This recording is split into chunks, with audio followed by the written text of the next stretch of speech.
My parents stood in front of 200 guests and gifted their multi-million-dollar estate to my sister for her wedding, bragging that it was completely debt-free. I just smiled and took a slow sip of my wine.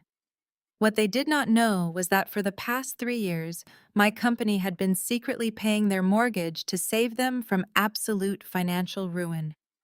2 months later, when they demanded to permanently move into my vacation home, and I refused, my mother just smiled and walked away. The next morning, armed police officers were banging on my front door. My name is Kendra. I am 35 years old, and I am the founder of a boutique wealth management firm. Before I continue this story, let me know where you are watching from in the comments below. Hit that like button and subscribe if you have ever had to protect your peace from toxic family members who mistake your silence for weakness. The crystal chandeliers at the country club cast a warm, golden glow over the reception hall. It was the kind of lavish, over-the-top event my mother Vivian lived for. Everywhere you looked, there were towering arrangements of white orchids and hydrangeas. Waiters in crisp black vests circulated with trays of expensive champagne and hors d'oeuvres. Jasmine, my younger sister, looked like a princess in her custom gown, radiating the kind of smug satisfaction that had defined her entire existence as the golden child of our family. Beside her sat her new husband, Connor. He was a real estate flipper who carried himself with an insufferable amount of unearned confidence. I sat at the far end of the head table, nursing a glass of Pinot Noir and watching the performance unfold. My parents, Vivian and Joseph, were in their element, playing the role of Los Angeles royalty. To the outside world, they were the picture of Black excellence residing in a historic, sprawling estate in Baldwin Hills. They hosted charity galas, drove leased European cars, and made sure everyone knew they belonged to the most exclusive social circles. The noise of the reception died down when my father stood up. He picked up his crystal champagne flute and tapped it gently with a silver fork. The sharp ringing sound cut through the chatter, and all 200 guests turned their attention to the center of the room. Joseph adjusted his tailored tuxedo jacket and cleared his throat, wearing a smile that practically beamed with self-importance. Family and friends. He began, his voice echoing through the microphone. Thank you all for joining us tonight to celebrate the union of my beautiful daughter Jasmine and her wonderful new husband Connor. The room erupted in polite applause. I clapped my hands together twice, keeping my expression entirely neutral. When Vivian and I started our journey together, my father continued, we promised to build a legacy. We worked hard to secure our place in this world and to provide our children with the kind of foundation that guarantees success. Jasmine, you have always been the light of this family. You bring joy to everyone around you. And Connor, we are thrilled to welcome you into our home. He paused for dramatic effect, letting the silence stretch just long enough to ensure every single person was hanging on his next word. Speaking of our home, my father set his chest, puffing out slightly. Vivian and I have decided that there is no better way to pass on our legacy than to give you a true head start in life. As our wedding gift to you both, we are officially signing over the deed to the Baldwin Hills estate. And to make sure you start this new chapter without any burdens, we are giving it to you completely debt-free. A collective gasp rippled through the ballroom. People murmured in shock and admiration. Gifting a multi-million-dollar property in one of the most affluent Black neighborhoods in the country was an astronomical flex of wealth. Jasmine burst into theatrical tears, covering her mouth with both hands. Connor looked like he had just won the lottery, his face flushed with pure, greedy triumph. He pulled Jasmine into a tight hug as the guests rose to their feet, giving my parents a standing ovation. Vivian stood beside my father, wiping a single elegant tear from her cheek. But as the room clapped and cheered, her eyes darted straight past the happy couple and locked onto me. She was looking for a reaction. She wanted to see my jaw drop. She wanted to see the devastation on my face, the realization that the family home, the ultimate symbol of their wealth and legacy, was being handed to my younger sister while I received absolutely nothing. She wanted me to feel small, invisible, and discarded. I did not gasp. I did not drop my glass. I did not even break eye contact. I simply raised my glass of Pinot Noir directly toward her in a silent toast and took a slow, deliberate sip. The wine tasted excellent, but the truth tasted even better. I knew for an absolute fact that the Baldwin Hills estate was not debt-free. It was not even close. What nobody in that room knew, not Jasmine, not Connor, and certainly not the 200 guests applauding my parents' fabricated generosity, was that my parents were drowning in debt. 3 years ago, their facade had almost completely crumbled. Joseph had made several disastrous investments trying to keep up appearances, and they had fallen severely behind on their property taxes and mortgage payments. The bank had initiated foreclosure proceedings. They were weeks away from losing the house and being exposed to their entire social circle as frauds. They never came to me for help. They always assumed my boutique wealth management firm was just a small consulting gig. They never bothered to understand that KV Wealth Holdings managed portfolios for high net worth clients and had access to significant capital. I found out about their impending ruin through a mutual contact in the financial sector. Despite a lifetime of being treated as the scapegoat, I could not bear the thought of watching my family lose their home and face public humiliation. But I also knew that if I handed them money directly, they would take it without gratitude and continue their reckless spending. So I orchestrated a different solution. I utilized a secondary corporate entity under the KV Wealth Holdings umbrella to purchase their distressed debt directly from the bank. I structured a strict non-disclosure agreement and restructured their loan under terms that kept them in the house. For 36 months, I had been silently paying the $8,000 monthly mortgage out of my own firm's capital. My parents received official looking letters from a faceless corporate entity congratulating them on qualifying for an anonymous restructuring program that covered their payments. They never questioned it. They just accepted it as a stroke of incredible luck that allowed them to continue funding their country club lifestyle. They literally had no idea that I owned their debt. They had no idea that I held the absolute power to foreclose on the very property they were currently giving away to my sister and her arrogant husband. Connor leaned over the table, his face flushed with champagne and arrogance. "Don't worry, Kenny," he said, using that patronizing nickname I despised. "Maybe one day you will find a guy to buy you a house too. But hey, thanks for doing the centerpieces. They look really cute." I looked at him, taking in his smug expression, his complete lack of awareness. I did not complain about how my parents had always favored Jasmine. I did not mention the thousands of dollars I had poured into keeping a roof over his new bride's head. "I prefer buying my own real estate." "Connor," I replied, my voice smooth and perfectly level. "Make sure you check the plumbing in that Baldwin Hills house, though. I hear the pipes are as rotten as its foundation." Connor's smirk faltered slightly, his brow furrowing as he tried to decipher if I was insulting him or just giving unsolicited advice. Before he could respond, the chair next to me shifted. My mother Vivian appeared at my side, her signature scent of expensive perfume washing over me. "You always have to look so miserable when your sister shines," Vivian hissed, keeping her voice low so the guests at the adjacent tables could not hear. "Just because your little consulting gig is not pulling in Connor's tech money does not mean you can sit here and pout on her special day." I turned to face her. "I am not pouting, Mom. I am just marveling at your generosity." Vivian narrowed her eyes. "Jasmine deserves a proper start. She and Connor are building a real future. You should be taking notes instead of making bitter comments." Just then, one of the catering managers approached Vivian, looking incredibly nervous. He leaned in and whispered something about the open bar tab.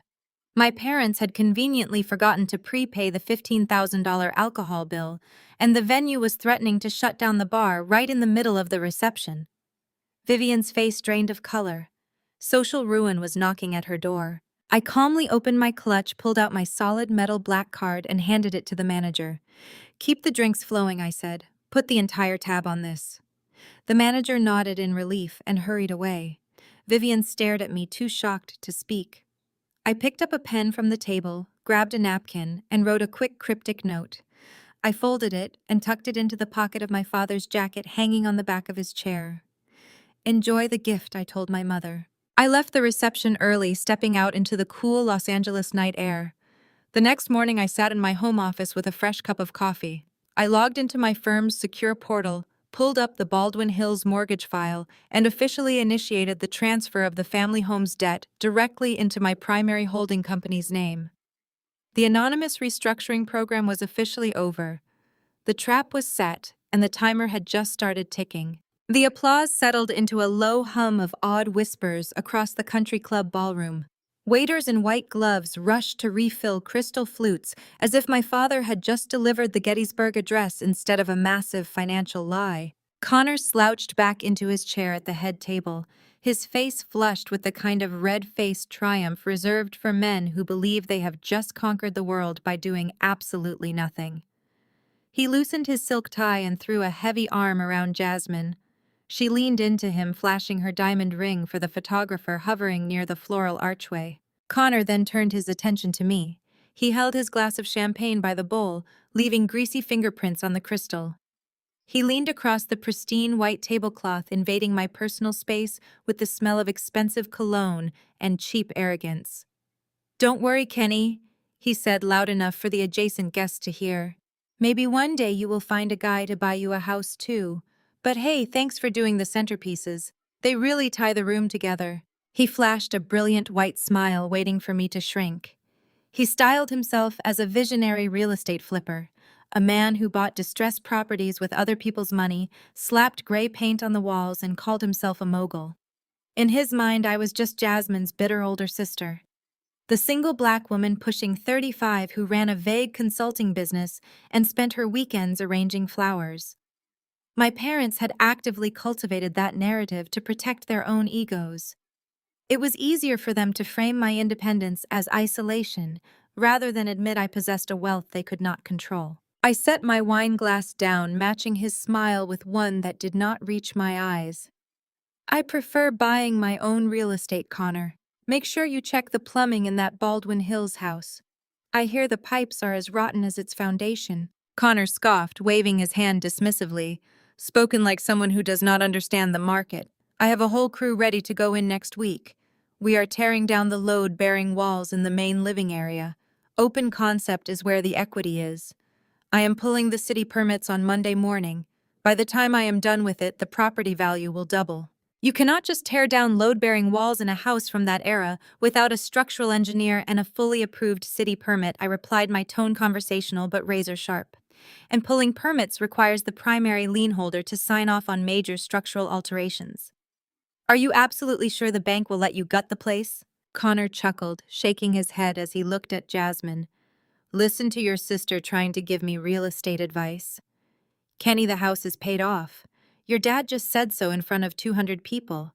There is no bank to ask for permission. We own it free and clear.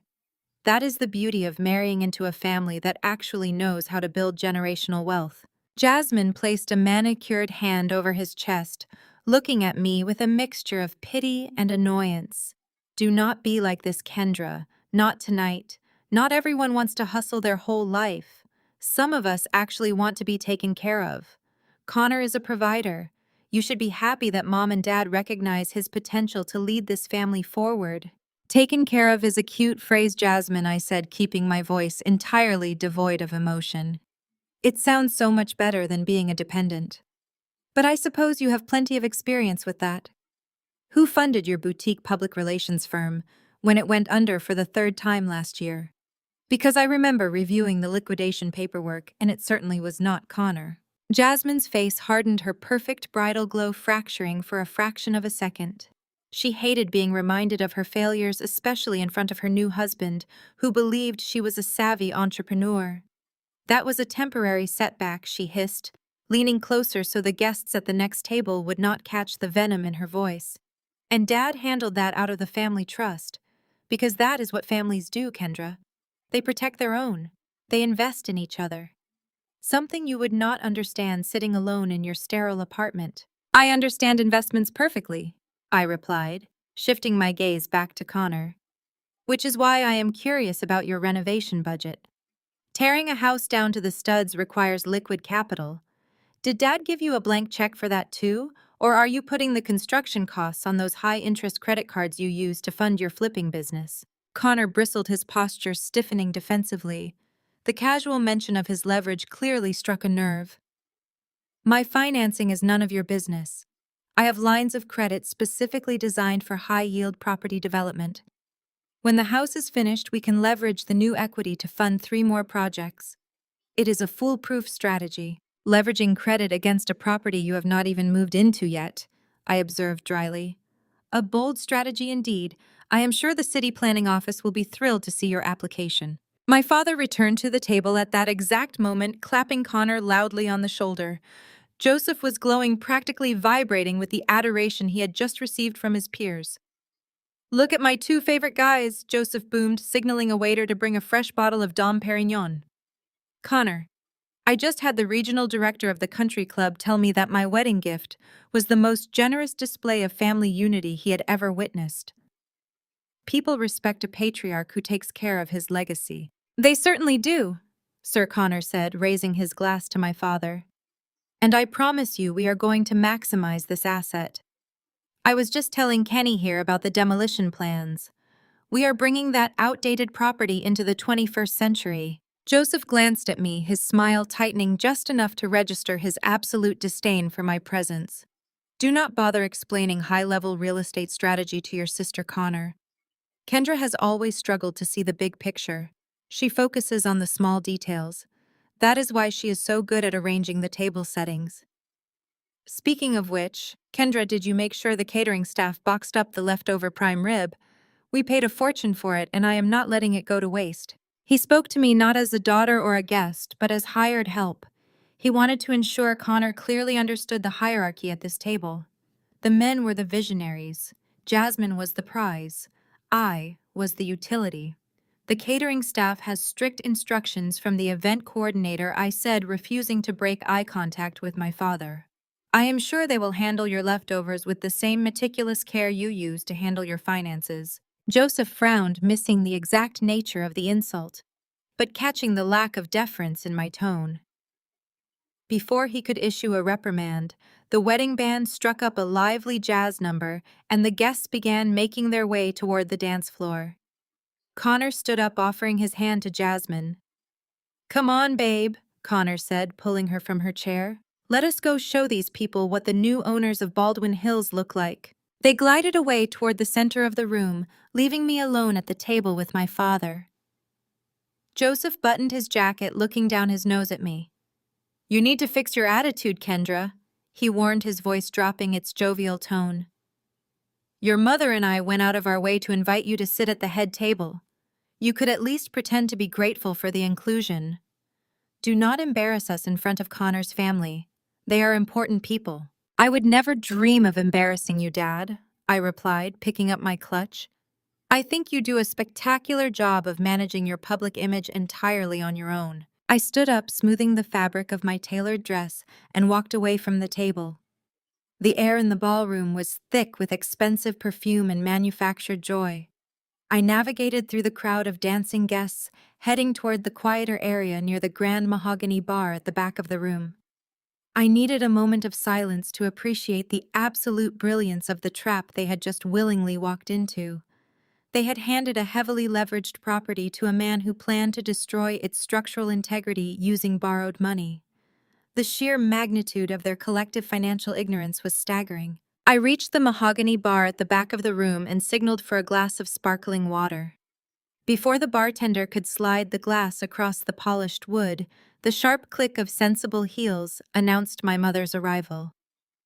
Vivian possessed a unique ability to look perfectly composed while radiating absolute fury. She smoothed the front of her emerald green gown and stepped up beside me, her smile fixed firmly in place for the benefit of any guests looking our way. You always have to look so miserable when your sister shines, Vivian whispered, her voice a tight hiss masked by her bright smile. I saw you sitting there with a scowl on your face while everyone else was celebrating. Just because your little consulting gig is not pulling in Connor's tech money does not mean you get to sit at the head table and pout on her special day. I took my water and took a slow sip. I am not pouting, Mother. I am observing. There is a significant difference, and my consulting gig is doing just fine. Vivian rolled her eyes, leaning closer.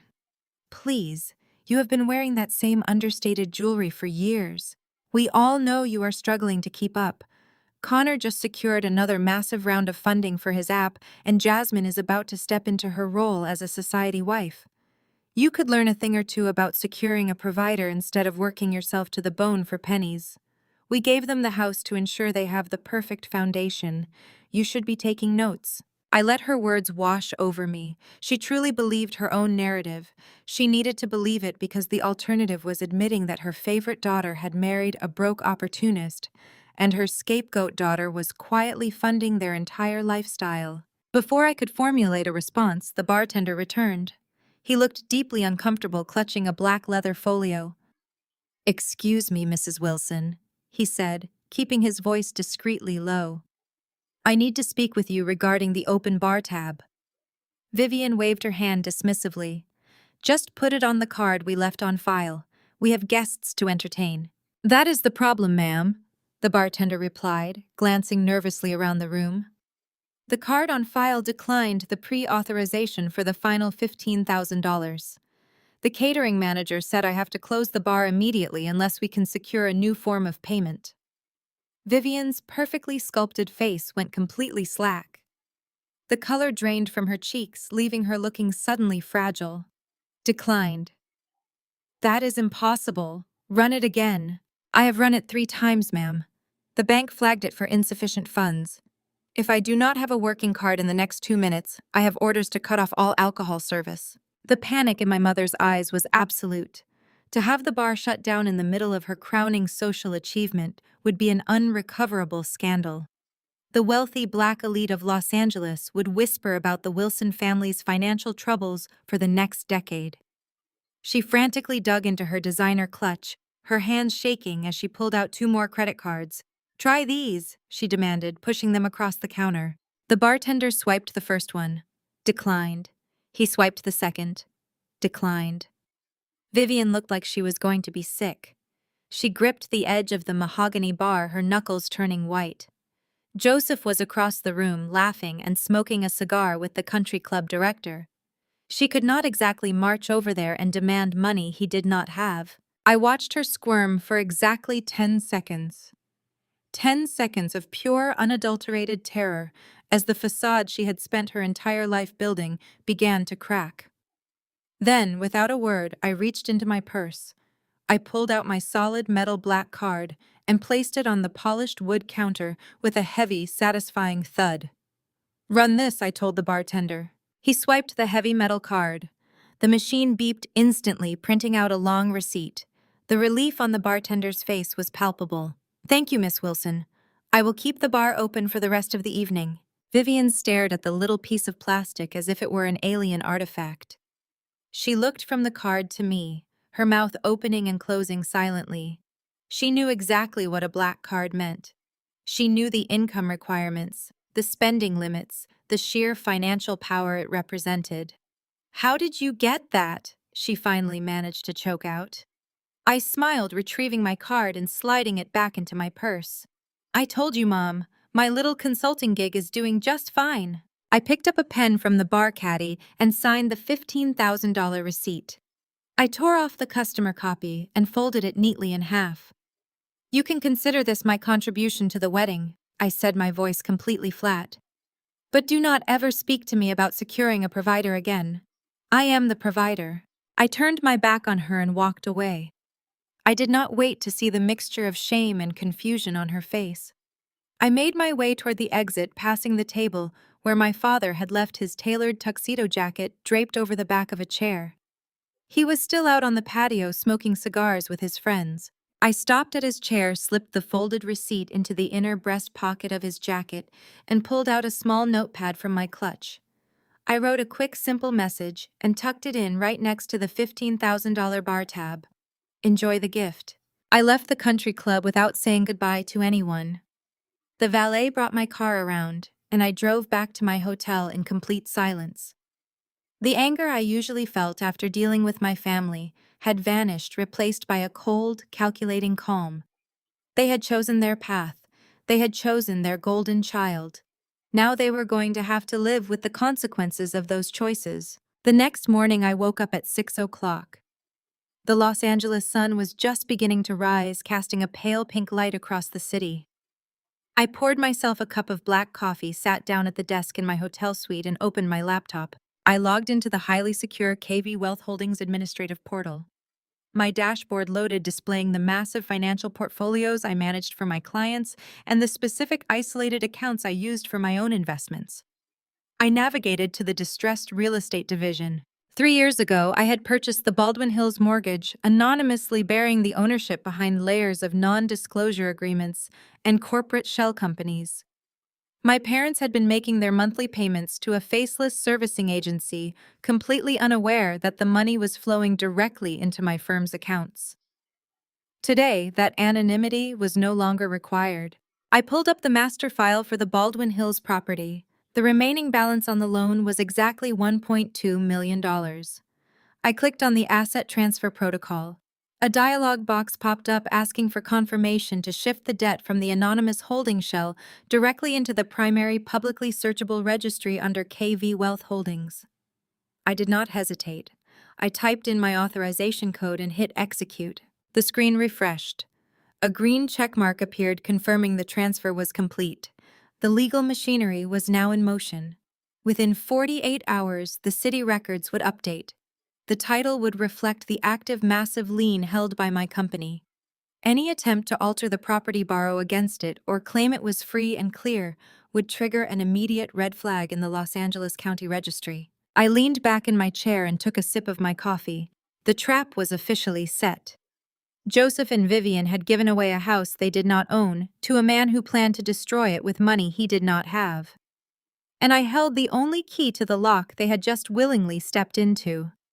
I closed my laptop, packed my bags, and headed to the airport. It was time to go home to Martha's Vineyard.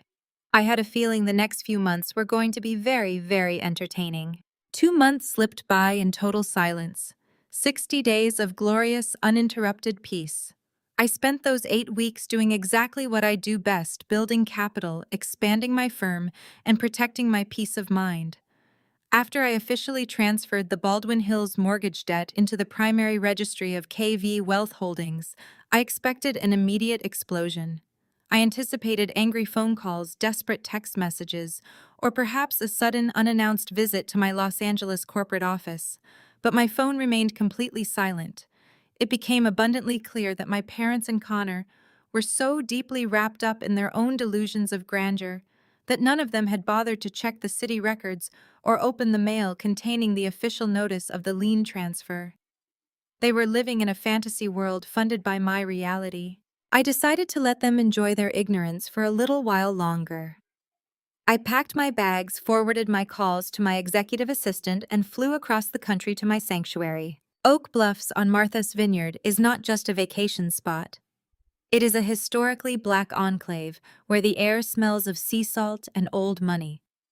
It is a place where generational wealth meets quiet luxury. I purchased my cedar shingled estate outright 3 years ago, paying entirely in cash.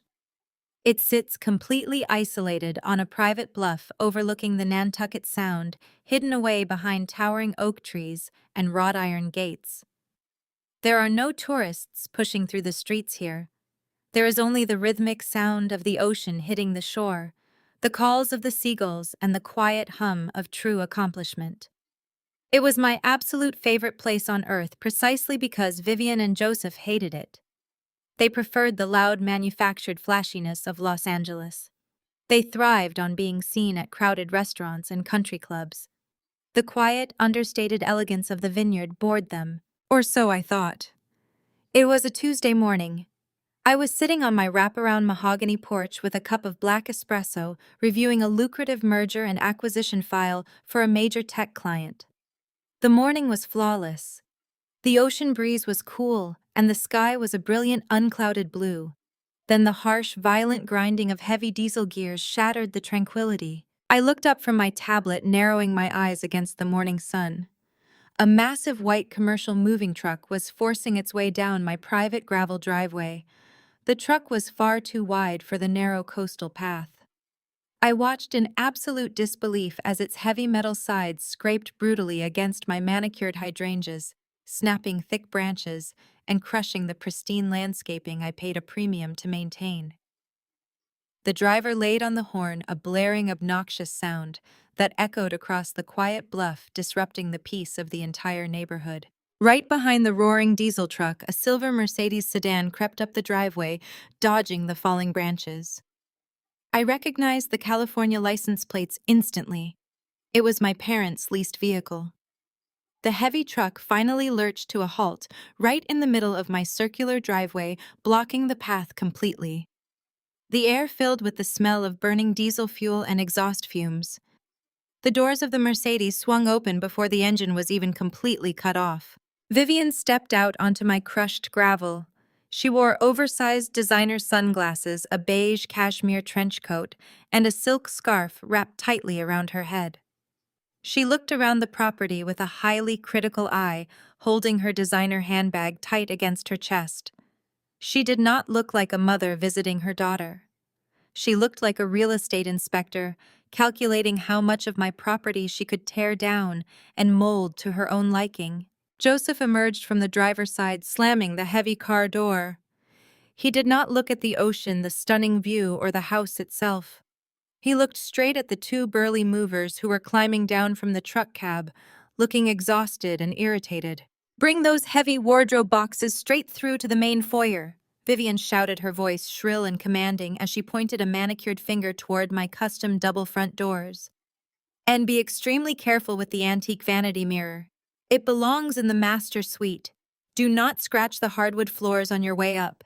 I will not tolerate careless workers ruining my new home." I sat perfectly still on my porch chair, watching this absurd theatrical performance unfold on my front lawn. My mind raced, processing the sheer audacity of the scene before me. They had not called. They had not sent an email. They had not even hinted at a visit during the brief, obligatory holiday texts we exchanged. They simply packed up their entire life, drove a commercial moving truck across the entire country, and arrived at my multi-million-dollar vacation home, acting as if it were their personal designated storage facility. They had clearly planned this for weeks. The logistics alone of hiring interstate movers, packing up a massive Los Angeles estate, and driving to Massachusetts required significant coordination. And yet they deliberately chose to keep me completely in the dark, assuming I would just bow down and accept their invasion the moment they arrived. The lead mover, a tall man with a clipboard, wiped sweat from his forehead and looked at the imposing front doors of my estate. "Mom, we need someone to unlock the front doors before we can start bringing the heavy furniture inside," he grumbled, gesturing vaguely toward the house. Vivian huffed, letting out a loud, exaggerated sigh of pure annoyance. She marched across the manicured lawn, her expensive, sharp heels sinking deep into the soft coastal grass, leaving deep divots in her wake. She completely ignored the stone pathway designed specifically for walking. "Kendra!" she yelled, spotting me sitting quietly in the shadows of the porch awning. "Do not just sit there staring like a statue. Come down here and unlock these doors immediately. The movers are charging us by the hour, and I refuse to pay them for standing around doing nothing. We have been on the road for days, and I want the master bedroom completely set up before lunch. I am utterly exhausted, and I need a hot shower." Joseph chimed in, walking around the front of the Mercedes to join his wife on my ruined grass. "Stop hiding up there, Kenny," he barked, waving his hand at me dismissively. "Get down here and help your mother direct the crew. We have a lot of heavy lifting to do today." I set my coffee mug down on the glass wicker table. The ceramic made a sharp clinking sound. I closed my client files, locked my tablet, and stood up. I smoothed the fabric of my tailored linen trousers, taking a deep breath of the ocean air to steady the absolute fury rising in my chest. I walked slowly to the top of the porch steps, looking down at the two people who had spent my entire life making me feel small. They stood on my property, surrounded by their boxes, expecting me to shrink back into the obedient scapegoat they had always manipulated. I stepped onto the top stair, looking down at Vivian and Joseph and the two confused movers waiting for access to my home.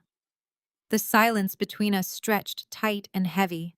I was not going to yell. I was not going to cry. I was going to teach them exactly what it meant to step onto my territory uninvited. Joseph marched up the wide mahogany steps of my porch, his heavy leather shoes thudding loudly against the wood. He stopped one step below me, expecting me to automatically yield the high ground and step aside. He held out his right hand palm up and snapped his fingers twice. "Give me the keys, Kendra," he demanded. "We have been in that car since 5 in the morning and my patience is entirely depleted." I did not move a single muscle. I stood directly in the center of the double doors, crossing my arms over my linen blouse. "Keys to what, exactly?" Joseph let out a sharp breath of disbelief. "Keys to the house, Kendra. Do not play games today. Your mother has a migraine, and the movers are charging us double for interstate transport. We are occupying the summer house permanently." I raised an eyebrow, letting the absolute absurdity of his statement hang in the cool ocean air. "The summer house. You are referring to my primary real estate asset as the summer house." Vivian huffed from the bottom of the stairs, pulling her silk scarf tighter around her neck. "Oh, stop being so incredibly dramatic. It is a family property, and right now, the family needs it. We generously gave the Baldwin Hills estate to Jasmine and Connor. They need the primary residence. You have this massive empty place sitting here doing nothing. It is only logical that your father and I take it over."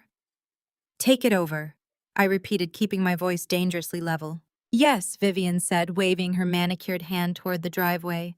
"And you need to clear out your things from the master suite by this afternoon. You can pack up and move into the tiny guest quarters over the garage. It is perfectly adequate for a single woman. You do not need 5 bedrooms and ocean views to sit on your laptop all day." I looked past my parents to the lead mover who was still standing by his truck. He was holding his clipboard against his chest, watching the exchange with wide eyes. He clearly knew he had just driven his rig into a massive family war zone. I turned my attention back to my father. Joseph was puffing out his chest, trying to use his physical presence to intimidate me into compliance. He had used this exact tactic for 35 years. He would stand tall, lower his voice to a booming baritone, and issue a command, expecting everyone in his orbit to scramble in fear. "I am not moving into the garage," I said, my tone completely devoid of emotion. "And you are not moving into my home. Tell your crew to pack those boxes back into the truck."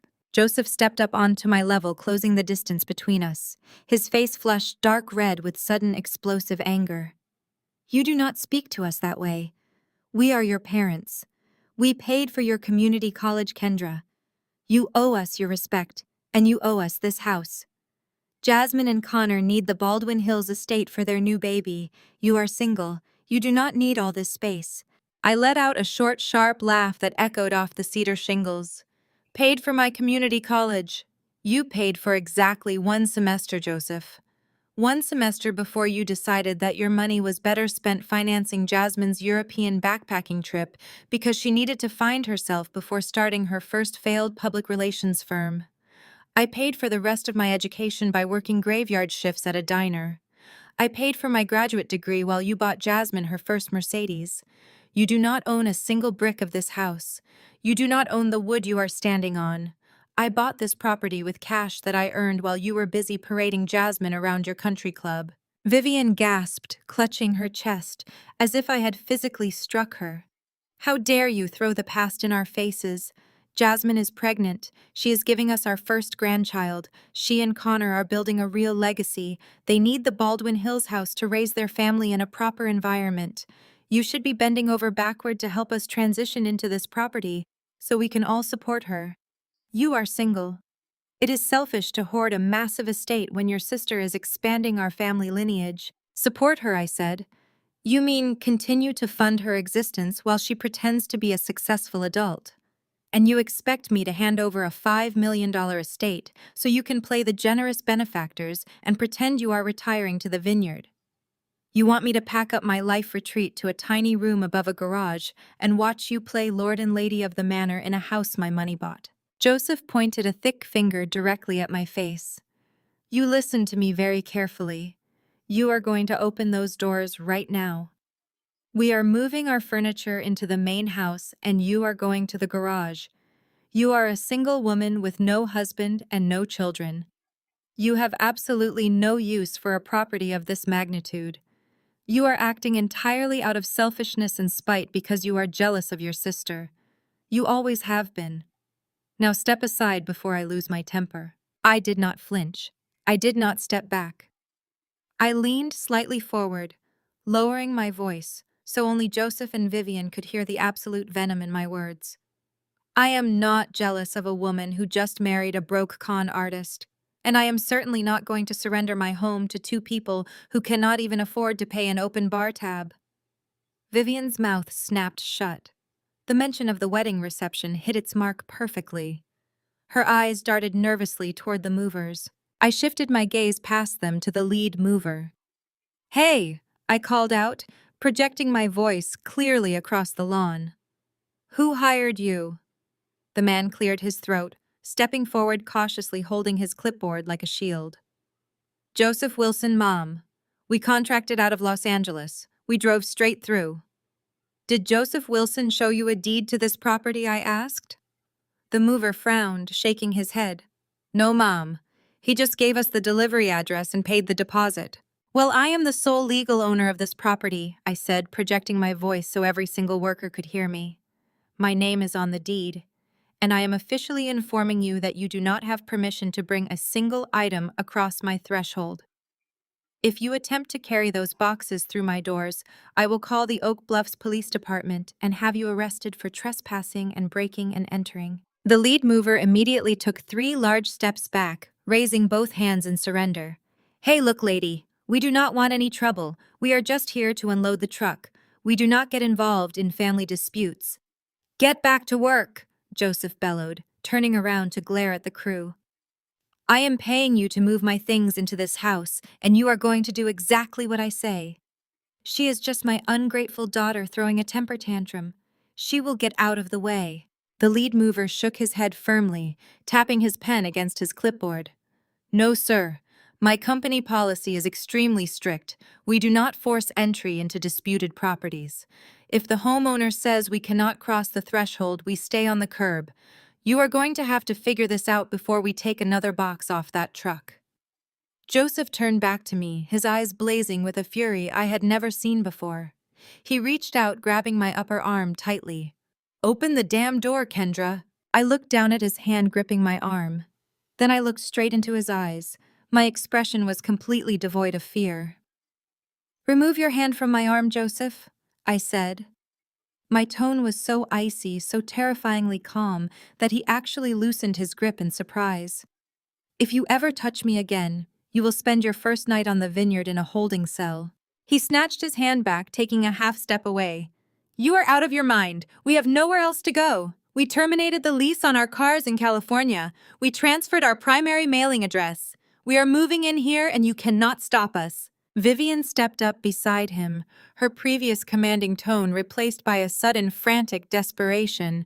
"Kendra, please be reasonable. Jasmine's baby needs the space in Los Angeles. Connor has big plans for that house. We cannot go back there. We simply have to stay here. Just give us the main house. We will let you come in to use the main kitchen for your meals." The absolute audacity of her offer hanging in the air was almost laughable. She was offering me kitchen privileges in my own home. I reached into my pocket and pulled out my phone. I unlocked the screen and held it up facing them. "You have exactly 5 minutes to instruct these men to load your boxes back onto that truck," I said. "If your belongings are not off my grass in 5 minutes, I am calling the police to have you physically removed from my property." "You would not dare call the cops on your own parents," Joseph growled, though his voice lacked its previous booming authority. "Try me," I challenged. "Watch me protect my property from squatters." Joseph stared at me, his chest heaving as he realized I was not bluffing.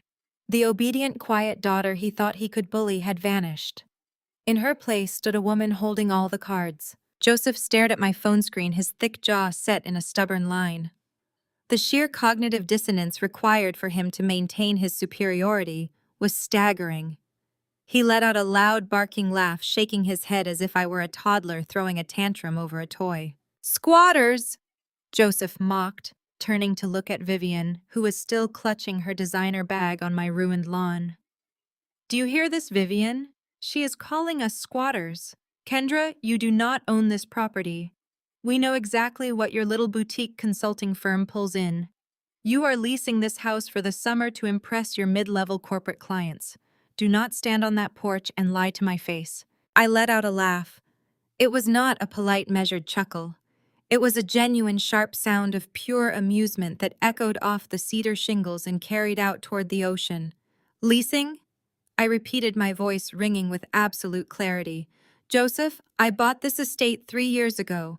I paid $5.2 million for it, in cash. There is no mortgage. There is no landlord. The deed is registered directly to my name, free and clear. The blood drained from Joseph's face so fast he actually swayed on his feet. The blustering patriarch routine vanished, replaced by a hollow, gaping look of utter shock. That is impossible. Vivian snapped, her voice trembling as she stepped forward. You do not have that kind of money. You arrange centerpieces. You take notes. I manage wealth for people who have more money than you could ever comprehend. I said, my words dropping like anvils. I have built a financial fortress while you two spent decades bleeding your bank accounts dry to look rich for your country club friends. You were so busy obsessing over Jasmine's non-existent potential that you never once bothered to ask what I actually do for a living. I walked down one step, closing the distance, forcing them to look up at me. You stood in front of 200 people and handed over a house to a man who flips properties on high-interest credit. I continued, my voice cold and surgical, dissecting their entire reality. You sacrificed your only shelter for a round of applause. You wanted the social clout of being the wealthy, generous benefactors. But you had absolutely no backup plan. You literally drove a commercial moving truck across the entire country, assuming the daughter you treat like garbage would just hand over her sanctuary because you demanded it. Joseph opened his mouth to speak, but no words came out. The illusion of his dominance was shattered, broken against the solid brick wall of my financial reality. You gave away your only asset for social standing, I said, leaning in slightly. And now you are homeless. But you are not making that my problem. You are not moving into my guest quarters. You are not stepping foot inside my house. You have exactly 3 minutes left to get off my property. The lead mover, who had been listening to every word, aggressively tapped his pen against his clipboard. He turned to his crew, gesturing sharply toward the truck. "Pack it up, boys," the mover barked. "We are not catching a trespassing charge today. Mr. Wilson, we can take your belongings to a local storage facility, or we can sit in the truck at the ferry terminal, but we are not unloading a single box onto this grass." "Wait. No, you cannot leave," Joseph pleaded, his voice cracking with a sudden, desperate panic. He reached for his wallet. "I will pay you double. I will give you a cash bonus right now. Just bring the boxes inside." "No amount of cash is worth a breaking and entering charge, buddy," the mover said, shaking his head in disgust. "The lady said she owns the house and wants us off the grass. We are leaving." Vivian had been standing frozen, her breath coming in short, erratic gasps. I expected her to start screaming. I expected her to throw a massive theatrical tantrum, to fall to her knees and wail about how ungrateful I was, to weaponize her tears the way she had done my entire life. Instead, something terrifying happened. The panic completely vanished from her eyes. Her breathing slowed, her posture straightened. She reached up with steady hands and smoothed the lapels of her beige cashmere trench coat. The frantic desperation was replaced by a chilling, dead-eyed calm. Vivian looked up at me, and a slow, sinister smile spread across her face. It was the smile of a predator who had just found a new angle of attack. "Fine," Vivian said. Her voice was terrifyingly smooth, lacking any of her usual dramatic inflection. "Have it your way, Kendra." She turned to my father, who was still trying to negotiate with the retreating movers. "Joseph, get in the car," she commanded. It was not a request. "Vivian, we have nowhere to go," he stammered, looking completely broken. "I said get in the car," she repeated, her eyes never leaving mine. She smiled again, a cold, calculated smirk that sent a brief, involuntary shiver down my spine. "We will see who owns what." Without another word, Vivian turned on her heel and walked gracefully back to the silver Mercedes. She slid into the passenger seat and pulled the door shut with a heavy, expensive thud. Joseph looked at me one last time, his expression a mixture of profound confusion and lingering rage before trudging back to the driver's side. The moving truck's massive diesel engine roared to life. The driver threw it into reverse, the heavy tires tearing deep, ugly trenches into my manicured lawn as he violently backed out of the circular driveway. The Mercedes followed closely behind, navigating the broken branches of my hydrangeas, until both vehicles disappeared down the long, winding coastal road. I stood on the porch for a long time, listening to the sound of the ocean returning to fill the silence. The immediate threat was gone. I had protected my home. I had held my ground. But Vivian's final words echoed in my mind like a warning bell. "We will see who owns what." I spent the rest of the day in a state of high alert. I called my landscaping company to repair the torn grass. I contacted my security provider, instructing them to reset every gate code change, the perimeter access frequencies, and ensure that every high-definition camera on the property was functioning flawlessly. I even reviewed the digital deed and property tax records for my estate, confirming that my legal ownership was absolute and ironclad. There was no loophole for her to exploit. There was no legal mechanism she could use to challenge my ownership.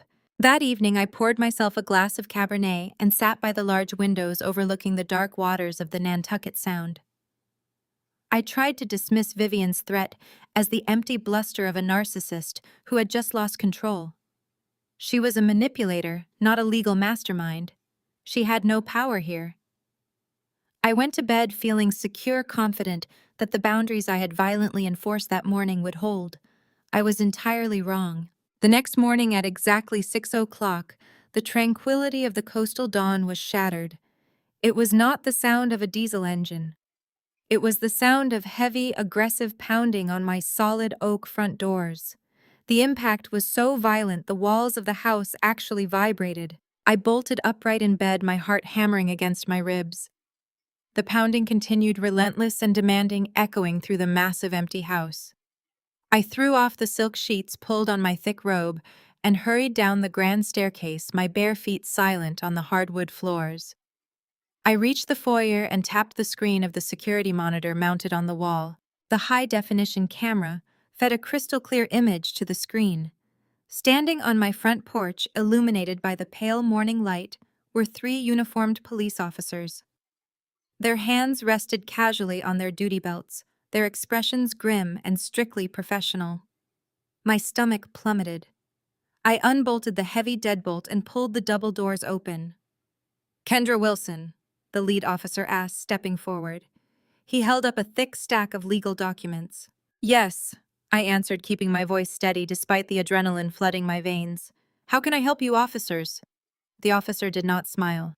"Ma'am, we have a warrant to search the premises." I looked at the thick stack of papers in his hand. The morning air was biting, and the seagulls were already circling over the sound, but my focus narrowed entirely to the bold black ink on the top page. Search warrant. I did not gasp. I did not clutch my robe in terror. I simply extended my hand. "May I see that?" I asked, my voice perfectly level. The lead officer, a solidly built man whose name badge read Miller, handed over the document. His 2 partners stood slightly behind him, their hands resting near their radios, clearly anticipating the usual panicked reaction of a suspect cornered in their own home. They expected screaming. They expected me to demand a lawyer or attempt to slam the heavy oak door in their faces. I calmly flipped to the second page, scanning the legal jargon with the practiced eye of someone who read multi-million-dollar financial disclosures for a living. The charges listed were aggressive: elder financial abuse, grand larceny, wire fraud. "Your mother, Vivian Wilson, filed a formal complaint with the local precinct late last night," Officer Miller stated, his tone rehearsed and stern. "She alleges that you used coercion to gain access to her and your father's primary retirement trusts. She claims you drained those accounts of over $5 million and used those stolen funds to purchase this property in cash. She also stated you locked them out of the house they believed they co-owned with you, leaving them completely destitute on the street." The sheer audacity of the lie was almost breathtaking. Vivian had not just filed a false police report, She had crafted an entire fictional reality where she was the wealthy victim and I was the predatory mastermind who had stolen her non-existent fortune. She knew she could not legally take the house, so she was trying to use the police to force me out of it. I finished reading the warrant and handed it back to Officer Miller. My face remained a mask of absolute calm. "I see," I replied. "Well, gentlemen, you have a warrant and you have a job to do. I am not going to stand in your way. Please come inside. Just wipe your boots on the mat." The hardwood floors are reclaimed walnut and they scratch easily. The three officers exchanged a bewildered look. This was clearly not the reception they had trained for. They wiped their heavy black boots on the welcome mat and stepped cautiously into the massive grand foyer of my home. The morning light streamed through the clerestory windows, illuminating the vaulted ceilings, the contemporary art hanging on the pristine walls, and the undeniable aura of immense legitimate wealth. It did not look like the home of a desperate thief. It looked like the home of a mogul. I led them down the wide hallway toward the custom chef's kitchen. The house was immaculate, silent, and perfectly organized. "I know you are here to conduct a search, Officer Miller," I said, gesturing toward the massive white marble kitchen island. "But considering you are investigating a highly complex financial crime, I assume you are also looking for a paper trail. I can save you the trouble of tearing apart my home office. Have a seat.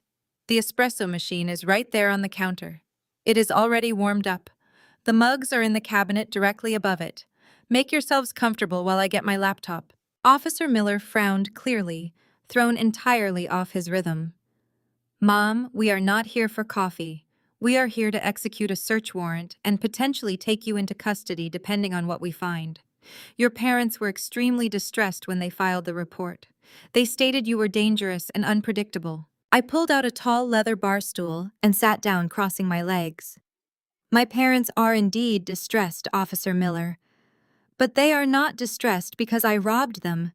They are distressed because they are completely broke, and they just realized I hold the mortgage on the house they gave away as a wedding gift.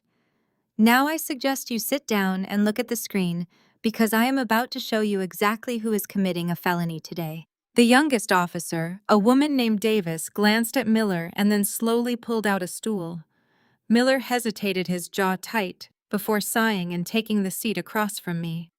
The third officer remained standing near the archway, keeping a watchful eye on the perimeter. I opened my laptop. The screen glowed to life, and I quickly bypassed the biometric security utilizing my KV Wealth Holdings administrative credentials. I did not waste time with defensive explanations. I went straight for the absolute, undeniable truth. "Let us address the timeline of this alleged theft. First," I said, turning the laptop so Officer Miller and Officer Davis could clearly see the screen. "My mother claims I stole $5 million from their retirement accounts to purchase this property. Here is the original deed to this estate, along with the wire transfer confirmation from my primary business holding account." I tapped the screen, bringing up the authenticated bank records. "As you can see, I purchased this property 3.5 years ago. The funds originated from KV Wealth Holdings, a firm I founded and exclusively own. The money was generated from a series of successful commercial real estate liquidations in the Pacific Northwest." I paused, letting them read the dates and the dollar amounts. "My parents filed their police report last night claiming I just stole this money. It is physically impossible to use stolen funds today to buy a house 3 years ago." Officer Miller leaned in closer, his eyes scanning the digital watermarks on the bank documents. His stern expression began to falter, replaced by a deep professional frown. Furthermore, I continued, bringing up a second window. "Let us look at these supposed retirement accounts my mother claims I drained." I navigated to the comprehensive financial background check I had run on my parents before purchasing their distressed debt. It was a complete X-ray of their financial reality. "My parents do not have $5 million, Officer Miller. They do not have $500,000. They currently possess less than $12,000 in liquid assets. My father, Joseph Wilson, made a series of catastrophic investments in commercial retail spaces nearly a decade ago. He completely drained their actual retirement trusts to cover his margins and lost everything. I opened the official court records showing the bankruptcies of Joseph's various shell companies. The officers stared at the screen, watching the undeniable proof of my parents' financial ruin scroll by in stark black and white. They have been living exclusively on high-interest credit and the rapidly diminishing equity of their primary residence in Los Angeles. I explained, my voice steady and surgical. They maintain a very expensive country club lifestyle to keep up appearances. They lease their cars. They lease their jewelry. They are living a complete illusion. Officer Davis looked up from the screen, her brow furrowed. If they are broke, how were they paying the mortgage on a multi-million-dollar home in Los Angeles? I smiled, though there was absolutely no warmth in it. That is the best part, Officer Davis. They were not paying it. 3 years ago, they went into pre-foreclosure. The bank was about to evict them. I could not let them end up on the street, so I stepped in. But knowing their spending habits, I did not just hand them cash. I pulled up the final set of documents, the KV Wealth Holdings Distressed Property Portfolio. I bought their debt from the bank.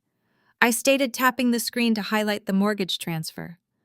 I restructured their loan through a blind corporate entity. For 36 months, my company has been paying their mortgage to keep a roof over their heads. They thought a miracle grant had saved them. They had no idea I was the one holding the leash. Officer Miller rubbed his forehead, clearly realizing the massive, catastrophic mess his precinct had just stepped into. So what changed, he asked. Why did they drive a moving truck to Massachusetts to claim your house? Because 2 months ago they decided to gift that Los Angeles house to my younger sister for her wedding, I replied, leaning back in my chair. They stood in front of 200 people and announced they were giving her the Baldwin Hills estate completely debt-free. They did not tell anyone about the massive lien. They did not have a backup plan for where they were going to live. They simply packed a truck, drove across the country, and demanded I surrender my home to them because I am single and they felt I did not need the space. When I refused them entry yesterday morning, my mother decided to weaponize your police department to force me out. I looked directly into Officer Miller's eyes. I have not committed elder financial abuse, gentlemen. My mother, Vivian Wilson, has committed perjury. She filed a false police report in an attempt to unlawfully seize a $5 million property. She lied to the dispatcher, she lied to the magistrate who signed that warrant, and she lied to you. The silence in my kitchen was absolute. The aggressive energy the officers had brought into my home had completely vanished, replaced by the heavy realization that they had been used as pawns by a desperate, manipulative woman. Officer Miller let out a long, slow breath. He reached out and closed my laptop, pushing it back across the marble island. He looked at Officer Davis and then back at me. Miss Wilson, Miller said, his voice entirely stripped of its former hostility. Do you happen to know where your parents are currently staying? I took a slow sip of the espresso I had poured for myself before opening the door. I believe they are staying at the Harbor View Hotel down in Edgartown, I replied, my voice calm and perfectly polite. They booked the presidential suite on a credit card that I am entirely certain is going to bounce by tomorrow morning. I highly recommend you visit them before checkout. Officer Miller nodded slowly, standing up from the bar stool. We will not be needing to search your property, Miss Wilson. I apologize for the intrusion. We are going to head over to Edgartown now. Filing a false report to manipulate a real estate dispute is a severe offense. They walked toward the front door, their boots clicking against the hardwood. I watched them leave, locking the heavy deadbolt behind them. The trap had not just closed, it had completely crushed Vivian and Joseph's final desperate illusion. I walked back to my kitchen, poured another espresso, and waited for the inevitable phone call from the county jail. My morning was just getting started. Before you leave for Edgartown. Officer Miller, I said, my voice cutting cleanly through the heavy silence of the kitchen.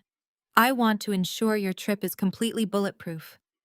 When you confront my mother, she will inevitably attempt to twist the narrative. She will cry. She will clutch her chest and claim she is a confused elderly woman being manipulated by her ruthless, wealthy daughter.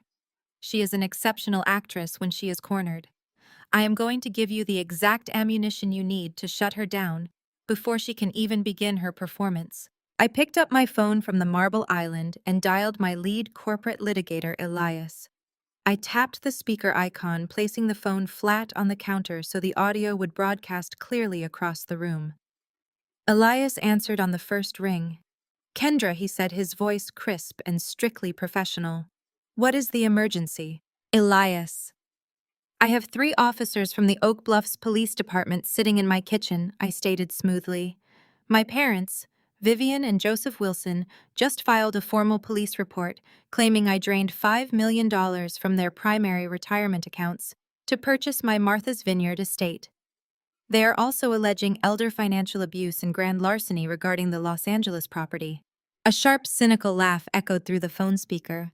Elias had spent the last 3 years building and managing the legal firewall that protected KV Wealth Holdings from my parents' highly destructive financial habits.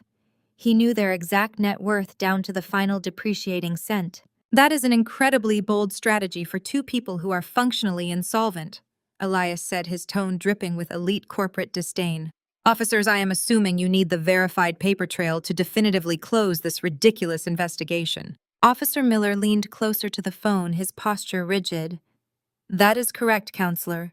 We need absolute, undeniable confirmation that the property transfer in Los Angeles was legitimate, and that no retirement funds were unlawfully accessed by your client." "Give me exactly 90 seconds, Elias replied, the sound of rapid typing echoing over the speaker. "I am generating a secure, encrypted legal packet. I am routing it directly to your official department email server, Officer Miller. You can open it right now on your field tablet." The kitchen was entirely silent for the next minute, save for the rhythmic sound of the ocean waves crashing outside my windows. Officer Miller pulled his heavy, rugged tablet from his tactical vest and stared at the screen. A sharp chime broke the silence. The file had arrived. "Open the master document titled Baldwin Hills Restructuring Agreement," Elias instructed, his voice projecting a commanding authority. Officer Miller tapped the screen. Officer Davis leaned over his shoulder, her eyes scanning the dense legal text as it loaded. "Let us address the grand larceny and coercion charges first," Elias continued. "What you are looking at is the original distressed asset buyout contract. 3 years ago, Joseph and Vivian Wilson defaulted on their primary mortgage. The bank initiated formal foreclosure proceedings. They were exactly 14 days away from a sheriff locking them out of that house. KV Wealth Holdings stepped in as a blind third-party buyer and purchased the debt outright to prevent their eviction. They did not know I was the buyer. I interjected, keeping my gaze locked on the officers. They thought a miracle restructuring program had saved them from public humiliation. But they absolutely knew they were signing their equity away to avoid being thrown onto the street." "Scroll to page 14, Elias directed. Officer Miller swiped his finger across the screen. "You will see the digital signatures of both Joseph and Vivian Wilson," Elias stated. "Those signatures are not just standard digital marks. They are fully authenticated, dual-factor verified DocuSign stamps. We have the exact IP address of their Los Angeles home network logged at the moment of signing. We have the exact GPS coordinates and the timestamp. Furthermore, that document was virtually notarized by a state-licensed official who verified their identities on a recorded video call. There was zero coercion. There was zero manipulation. They willingly, legally, and desperately signed their property rights over to my client's holding firm because it was their only alternative to complete ruin." Officer Miller stared at the verified signatures. The muscle in his jaw flexed tightly as the reality of the situation washed over him. He was looking at ironclad, federal-level documentation. "Now let us address the $5 million theft allegation," Elias said, his tone growing significantly colder. "Open the secondary file titled Wilson Retirement Audit." Miller tapped the screen again, pulling up a dense spreadsheet of financial records. "My client requested a full financial background check prior to rescuing her parents from foreclosure," Elias explained. "We needed to ensure they were not hiding assets. The documents you are currently viewing are the official subpoenaed banking records from Joseph Wilson's primary brokerage accounts. He did not have $5 million to steal. 7 years ago, Joseph Wilson engaged in highly reckless commercial day trading. He leveraged his entire retirement portfolio to cover his margin calls, and he lost absolutely everything. The room felt incredibly heavy. Officer Davis let out a low breath of disbelief as she read the staggering negative balances on the screen. There was no money for my client to steal, Elias concluded brutally. Vivian Wilson fabricated a multi-million-dollar fortune out of thin air to justify a false police report because she is angry that she can no longer live rent-free in a house owned by her daughter. I leaned forward, resting my elbows on the marble island. Within 10 minutes of walking into my home, I have provided you with a flawless, irrefutable paper trail. I said, my voice quiet but carrying the weight of an absolute victory. I did not steal their money, I saved them from homelessness. And when they showed up on my driveway yesterday with a moving truck demanding I surrender this estate to them, I simply told them no. Their response was to weaponize your police department against me. Officer Miller slowly set his tablet down on the counter. The tension in his shoulders had completely vanished, replaced by a deep, radiating anger. Law enforcement officers do not appreciate being manipulated. They do not appreciate being used as aggressive pawns in a petty family dispute. And they certainly do not appreciate being dispatched to raid a citizen's home based on fabricated felony allegations. The shift in power within my kitchen was absolute. I was no longer a suspect. I was the victim of a malicious, highly illegal setup. Miss Wilson, Officer Miller said, his voice dangerously low. I want to assure you that this investigation into you is officially closed. The documentation your attorney has provided is comprehensive and undeniable. He picked up his radio, but did not key the microphone just yet. He looked at me with a grim, determined expression. I need you to understand the severity of what your mother has just done, Officer Miller continued. Filing a false police report is a crime. But filing a false police report that alleges elder financial abuse and grand larceny exceeding $5 million elevates this from a simple misdemeanor to a severe felony.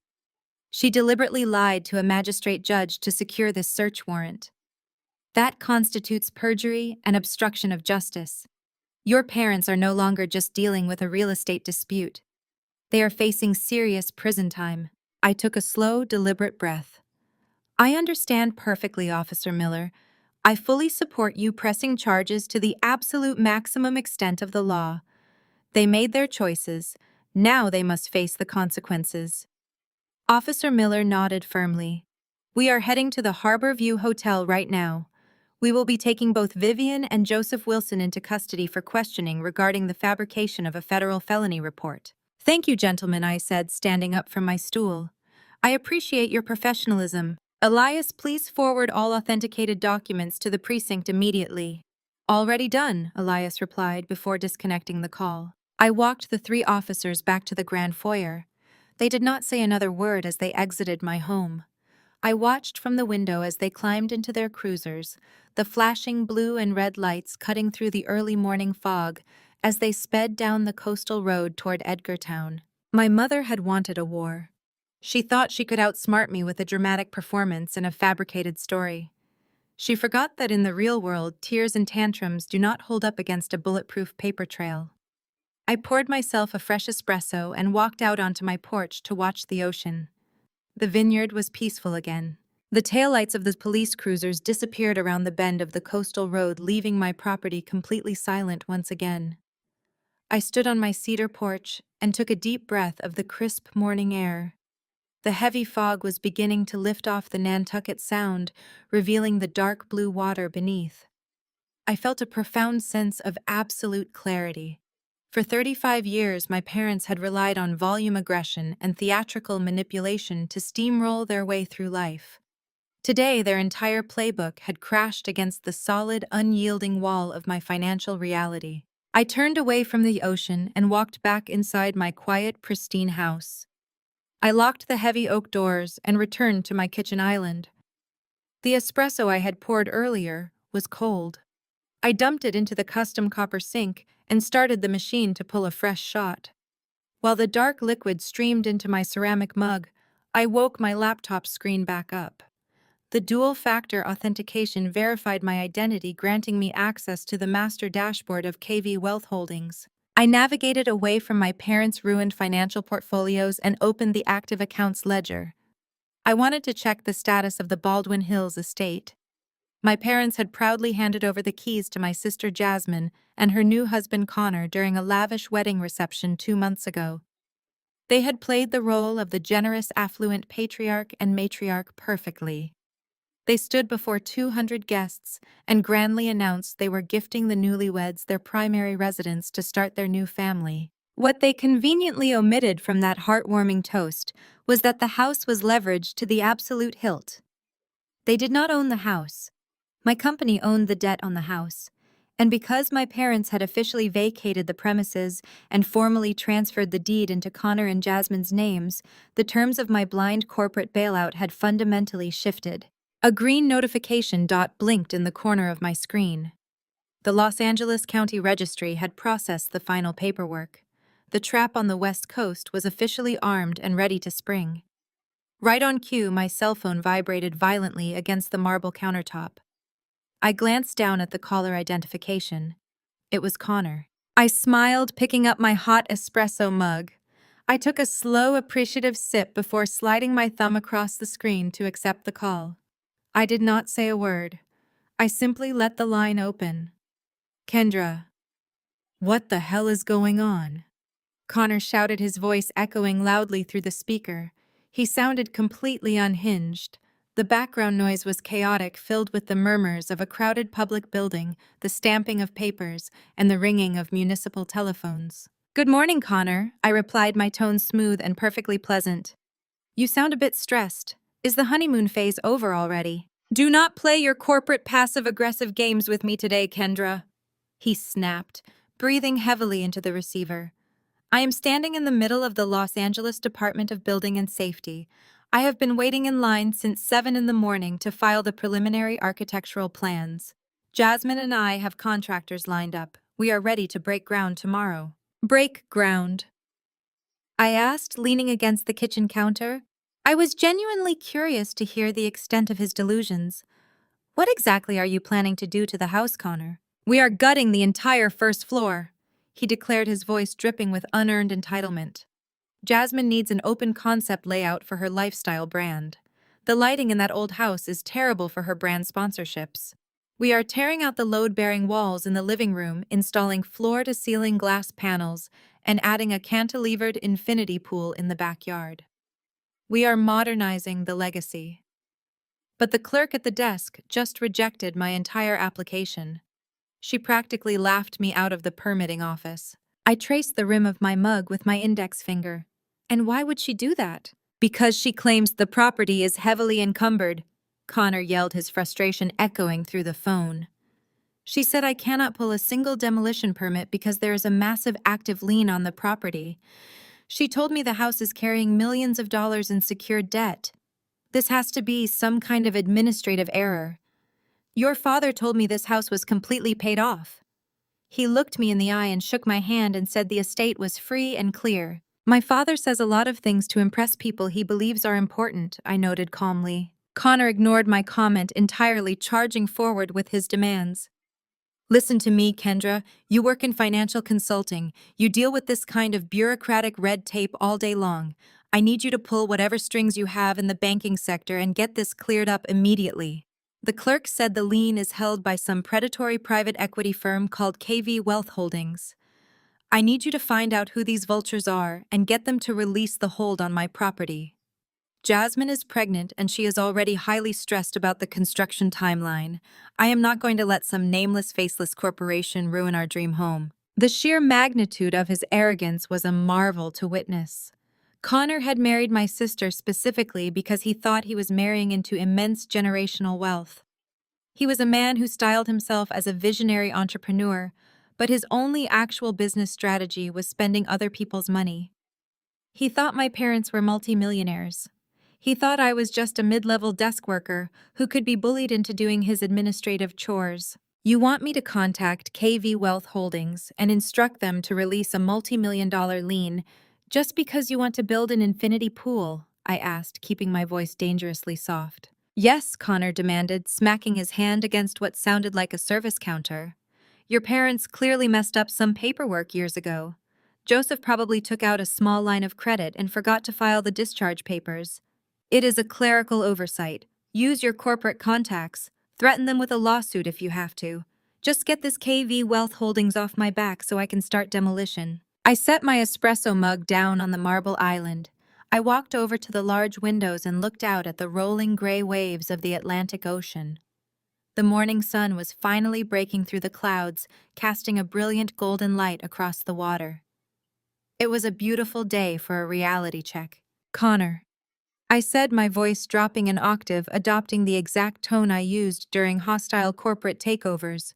KV Wealth Holdings is not a nameless, faceless corporation, and they are certainly not a predatory firm relying on clerical errors. What are you talking about? He snapped. Just do your job, Kendra, and fix this. I am the founder and sole managing director of KV Wealth Holdings, I stated, letting the words land with the heavy finality of a judge's gavel. The line went dead silent. The background noise of the permitting office seemed to fade away completely. I could hear the exact moment Connor's breathing stopped. That is impossible. He finally choked out, his voice suddenly stripped of all its commanding bravado. You are a consultant. You arrange portfolios. You do not own a private equity firm. I buy distressed debt from over-leveraged individuals who care more about their country club memberships than their actual solvency, I corrected him.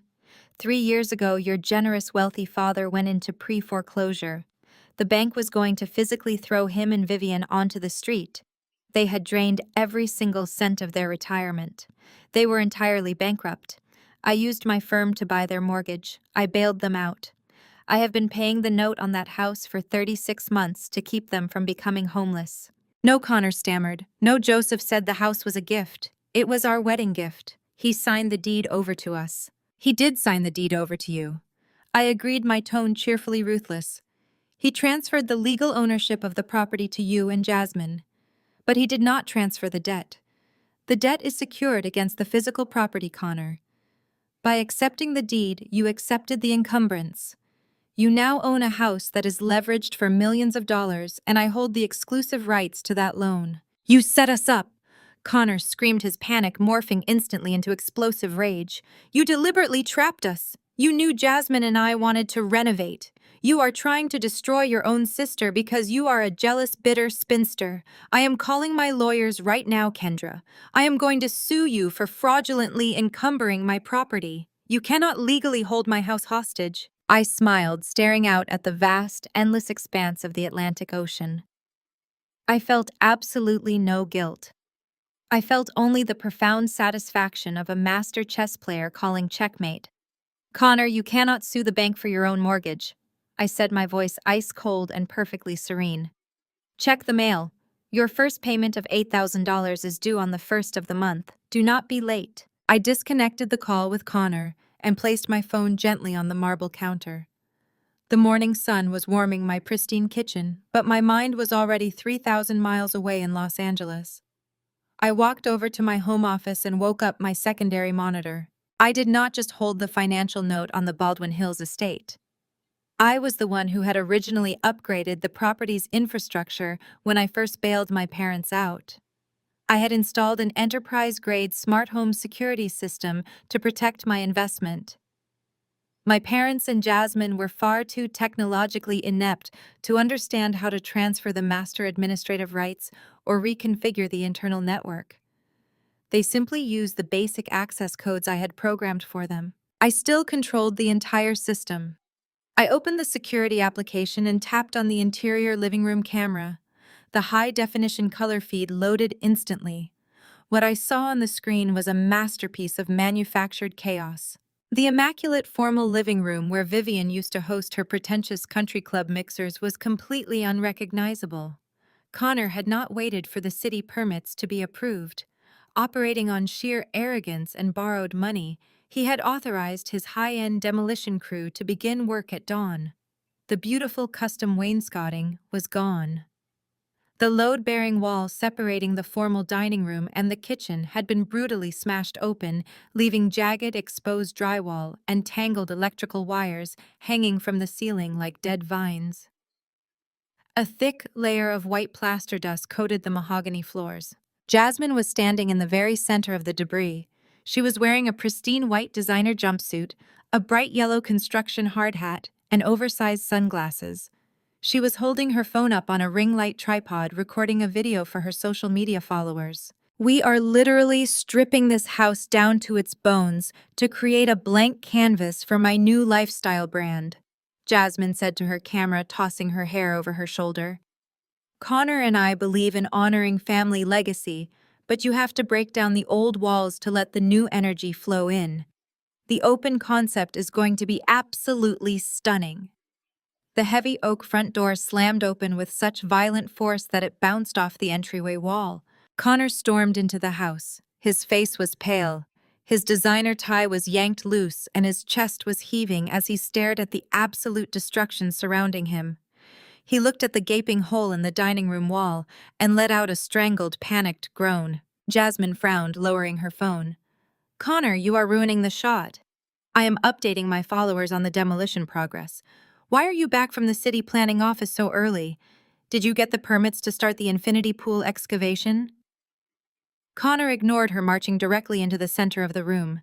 He kicked a piece of shattered drywall across the floor, sending a fresh cloud of white dust into the air. "Turn that camera off, Jasmine," he snapped, his voice vibrating with pure, unadulterated terror. "Turn it off right now. We do not own this house." Jasmine let out an exasperated sigh and tapped her screen. "What are you talking about? Of course we own it. Dad and Mom gave us the deed at the wedding. They signed the paperwork in front of everyone. It is our estate. They gave us the deed to a property that is carrying millions of dollars in secured debt," Connor yelled, grabbing his hair with both hands. "Your parents are completely broke, Jasmine. They did not own this place free and clear. They were in foreclosure 3 years ago. Your sister bought their mortgage. Kendra holds the lien on this house." Jasmine stared at him, her perfectly glossed lips parted in sheer confusion. "Kendra? That makes no sense. Kendra just does office work. She arranges financial things for other people. She does not have millions of dollars to buy a house in Baldwin Hills. Mom said Kendra is just a bitter, single woman living in a rental." "Kendra owns a private equity firm," Connor screamed, the reality of their situation finally cracking his polished grifter facade. "She owns the firm that holds the note on this property. I just got off the phone with her. She is demanding an $8,000 mortgage payment on the first of the month.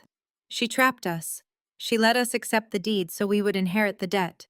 And the city will not let us pull a single construction permit because her firm has a freeze on the property." A heavy-set man wearing a faded denim jacket and a leather tool belt stepped out from the ruined kitchen.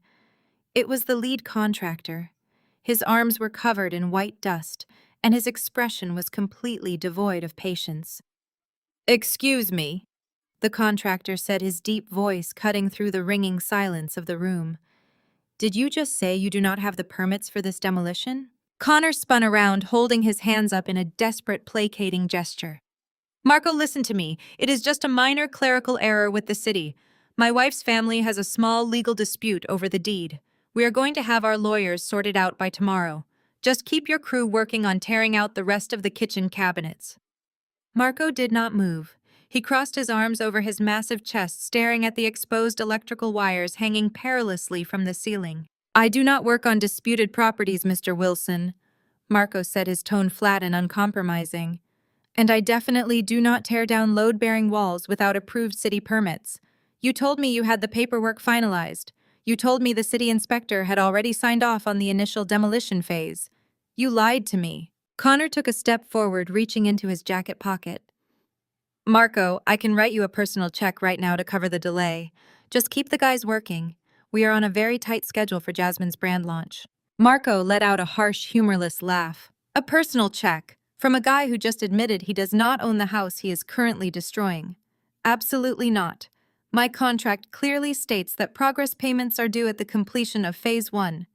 You owe my company $45,000 for the demolition work we completed this morning.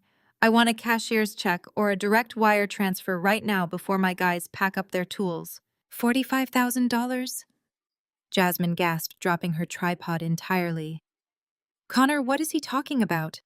You said the construction loan was already approved. You said the bank advanced us the cash based on the equity in the house." Connor squeezed his eyes shut. "I lied, Jasmine. The bank denied the construction loan because of the lien. I hired Marco's crew on a high-interest line of credit, hoping we could leverage the house once the permits cleared. But we cannot leverage a house that is already leveraged to the absolute maximum limit by your sister. You hired a high-end demolition crew on credit, Jasmine shrieked, her voice echoing off the bare walls. You tore my house apart without the money to put it back together. It is not your house, Connor roared back, his face turning a dangerous shade of red. It is Kendra's house. We are just the idiots who legally agreed to pay her mortgage. Marco pulled a heavy two-way radio from his belt. He pressed the transmission button. All crews stop work, Marco commanded, his voice booming through the empty house. Drop your tools and head to the trucks. We are pulling out. No, wait, Connor pleaded, lunging forward to grab Marco's sleeve. You cannot leave it like this. The house is completely exposed. Half the roof supports are compromised. We do not even have a functioning kitchen. You have to patch the drywall at least. Marco shoved Connor's hand away, stepping aggressively toward the front door. I do not have to do anything except file a mechanic's lien against whatever equity is left in this disaster zone. You have exactly 24 hours to wire $45,000 to my business account. If the funds do not clear by tomorrow afternoon, I am sending my lawyers after you personally. The heavy thud of work boots echoed through the house as the demolition crew filed out of the kitchen, carrying their sledgehammers and power tools. They walked right past Connor and Jasmine, leaving a trail of white drywall dust on the expensive mahogany floors. Marco gave Connor one final look of utter disgust before walking out and leaving the front double doors wide open to the Los Angeles heat. Jasmine stood frozen in the center of the ruined living room. She looked at the smashed walls, the dangling wires, and the thick layer of dust coating her designer shoes. Her flawless social media backdrop had been transformed into a literal war zone. We have an $8,000 mortgage payment due in 4 days, Jasmine whispered, her voice trembling violently. And you owe a contractor $45,000 by tomorrow. Connor, where is the money going to come from? Connor slowly sank down onto a dust-covered, overturned bucket. He buried his face in his hands, his shoulders shaking.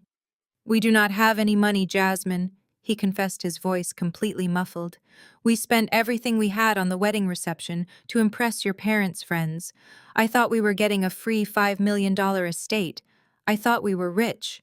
I sat in my pristine kitchen on Martha's Vineyard watching the high-definition feed on my laptop. I took another slow sip of my hot espresso. The coffee tasted absolutely perfect.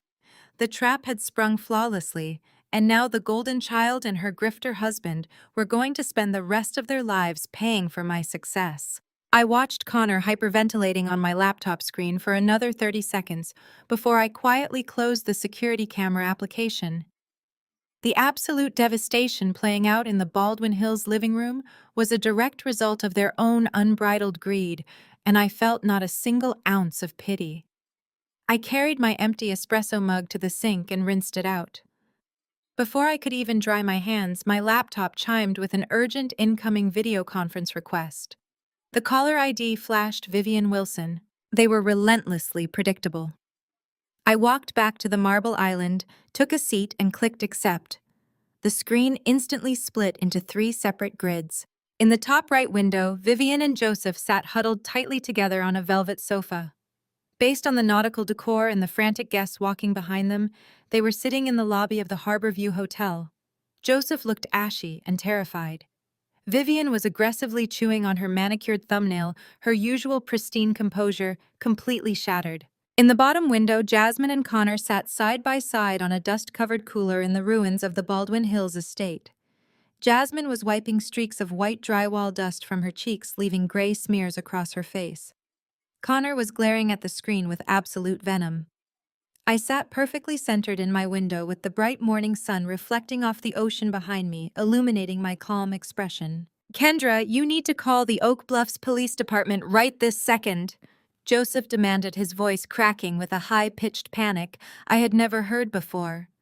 He did not bother with a greeting. He went straight into command mode, but he lacked any of his usual booming authority. A detective just called my cell phone.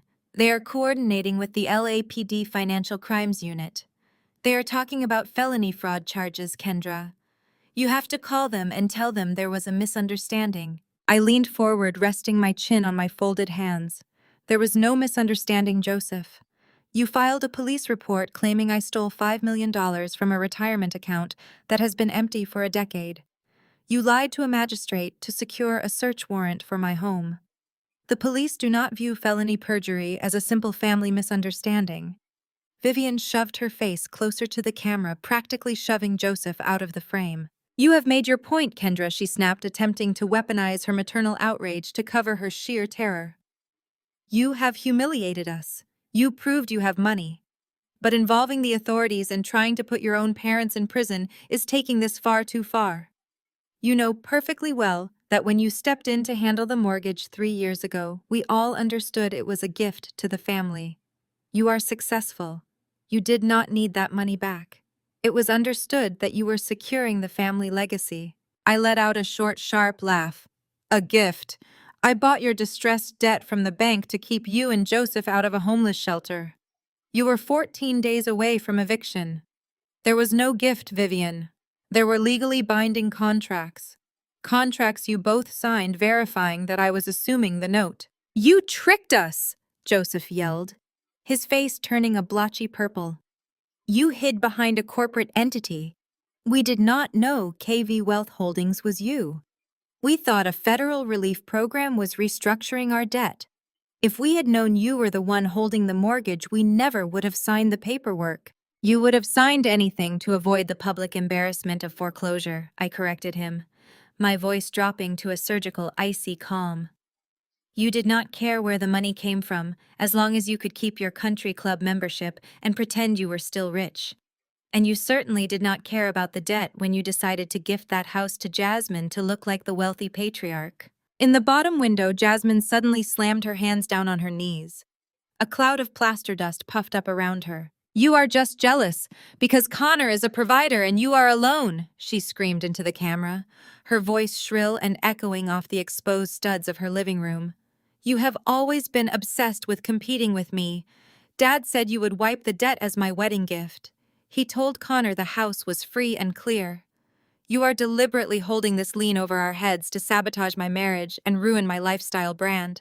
I stared at my sister, letting her complete lack of financial literacy hang in the air. She was 28 years old and still believed our father could simply wave a magic wand and make millions of dollars of legal debt disappear. Dad does not have the authority to gift my money, I fired back instantly. He does not own the house, Jasmine. He does not own the mortgage. He owns absolutely nothing. You wanted the golden child lifestyle, Jasmine. Now you have the golden child's bills. Connor suddenly lunged toward his screen, his face contorted with rage. He pointed a finger directly at Joseph in the top window. You lied to me, you broke, pathetic old man, Connor roared. You sat in my office and promised me a $5 million asset. You told me the estate was a generational transfer. I hired a demolition crew on a $45,000 high-interest credit line based on your lie. I have workers threatening to place a mechanic's lien on a house I do not even own. You set me up. Set me? Joseph sputtered, waving his hands defensively. Connor, you have to understand. The real estate market was difficult. I was just trying to give my daughter the wedding present she deserved. I assumed Kendra would do the right thing and release the deed once she saw how happy Jasmine was. She has plenty of money. She does not need this house. You assumed I would swallow a multi-million-dollar loss, so you could play the big shot at a wedding reception, I asked, resting my back against my chair. The sheer unadulterated entitlement is fascinating. You actually convinced yourself that because you birthed me, I was legally obligated to fund your delusions of grandeur. Kendra. Please. Vivian begged, her voice dropping into a desperate, wavering whisper. We have no money. Our credit cards are declining. The hotel manager just told us we have to vacate the suite by noon because the authorization failed. We have nowhere to go. You have to fix this. You have to drop the charges and forgive the loan. You are our daughter. I am your daughter, I agreed. And for 35 years you made sure I knew exactly what my place was in this family. I was the scapegoat. I was the financial backup plan you could mock at dinner and steal from in private. You pushed me out, you favored Jasmine, and you demanded my respect while contributing absolutely nothing to my life. I paused, letting the silence stretch across the digital connection. They were all staring at me, trapped in their respective boxes, waiting for the obedient daughter to capitulate and save them. I am not dropping the lien, I stated, my voice perfectly even. The mortgage payment is $8,000 a month. Connor, since your name is now on the deed, that is your legal responsibility. If you miss a single payment, I will initiate foreclosure proceedings and seize the property. You can explain to your lifestyle brand followers why you are living in a motel. Jasmine let out a loud, sobbing wail, burying her face in Connor's shoulder. He violently shoved her away too, consumed by his own financial ruin to offer comfort. And as for the police report, I continued, shifting my gaze back to Vivian and Joseph. I did not press charges. The state of Massachusetts pressed charges. You lied to a judge to secure a felony search warrant. You committed perjury. I cannot call the police and tell them to ignore a felony because it is inconvenient for you. I suggest you find a very good criminal defense attorney. Though I am not entirely sure how you will pay their retainer since your cards are declining. You cannot do this to us, Joseph shouted, his voice cracking. We are family. You stopped being my family the moment you brought an aggressive moving truck onto my property and demanded I move into a garage, I said. You sealed your fate when you lied to the police to have me arrested in my own home. I moved my hand toward the trackpad, hovering my cursor over the red button to end the meeting. Enjoy the hotel checkout, Vivian. I hear the ferry terminal has benches you can sleep on while you wait for your arraignment. I clicked the button and the screen instantly went black, severing the connection. The silence in my kitchen was profound and incredibly peaceful. I did not feel a single drop of remorse. I closed my laptop, picked up my espresso mug, and walked out onto my back patio. The sun was shining brilliantly over the ocean. I had finally severed the parasitic cord that had drained my energy for my entire life. They wanted the golden child lifestyle, and now they were going to choke on the reality of what it actually cost. The 72 hours following the disastrous family Zoom call were remarkably quiet. I had flown from Martha's Vineyard back to my primary office in downtown Boston, enjoying the peace of a victorious silence. I assumed Connor and Jasmine were too busy dodging their angry contractor and scraping together $45,000 to bother me. I underestimated Connor's sheer entitlement. I was sitting in my glass-walled office reviewing quarterly projections when my private direct line illuminated. I pressed the flashing button on the console and put the call on speaker. Kendra, we have a situation regarding the Los Angeles property, Elias began. He did not waste time with pleasantries. He sounded energized the way a shark does when it smells blood in the water. Connor has officially gone on the offensive. He just served KV Wealth Holdings with a massive legal packet. He is filing a quitclaim dispute and petitioning a Superior Court judge for an emergency injunction against Arlene. I leaned back in my ergonomic leather chair, steepling my fingers. An injunction. On what legal grounds? He hired a boutique litigation firm in Beverly Hills. Elias explained, the amusement clear in his tone. The lead attorney is a man named Sterling Vance. He is exactly the kind of aggressive, overpriced bulldog that men like Connor hire when they want to intimidate someone. Their entire strategy relies on Connor's inherent belief that he is untouchable. Vance filed a brief claiming that KV Wealth Holdings is nothing more than a flimsy, fraudulent shell company. They are asserting that you manipulated Joseph and Vivian into signing the mortgage transfer under false pretenses, and that you are using this LLC to illegally extort a newly married couple. I let out a slow, measured breath. Connor actually thought he could pierce my corporate veil. He was operating on pure, unadulterated white male privilege and staggering arrogance. He looked at me, a black woman who had quietly built an empire, and assumed I was simply playing business. He thought KV Wealth Holdings was just a piece of paper I filed online for $200. He had no idea that my firm managed hundreds of millions in diversified assets and employed a legal firewall thicker than a bank vault. They are trying to freeze your personal assets, Kendra. Elias continued, his tone turning strictly professional. Connor and his attorney are petitioning the court to pierce the corporate veil. They want to tie up your personal bank accounts, your real estate holdings, and your liquid capital until this dispute is settled. They think you are a mid-level consultant who cannot afford a protracted legal war. They are trying to bleed you dry with legal fees, so you will drop the lien out of sheer financial desperation. It was a classic bullying tactic. Connor assumed I would panic at the sight of a heavy legal threat from a Beverly Hills law firm. He expected me to surrender the deed and apologize for inconveniencing his lifestyle brand renovation. Send me the filings, I instructed, keeping my voice entirely devoid of emotion. I want to read exactly what Mr. Sterling Vance has submitted to the court. The digital packet arrived in my inbox 3 seconds later. I spent the next 20 minutes scrolling through the dense legal jargon. It was a masterpiece of entitled whining dressed up in formal formatting. Connor claimed severe emotional distress. He claimed his wife's business was being irreparably harmed. He demanded the immediate release of the lien and an additional $200,000 in compensatory damages for the delay in their construction timeline. He really believes he can outsmart us, I said, shaking my head at the screen. He thinks the law bends to accommodate his tantrums. What is our defensive strategy? Elias asked. I can file a motion to dismiss by tomorrow morning. We have ironclad proof of Joseph and Vivian's signatures. We can bury Vance in documentation proving the legitimacy of the debt transfer.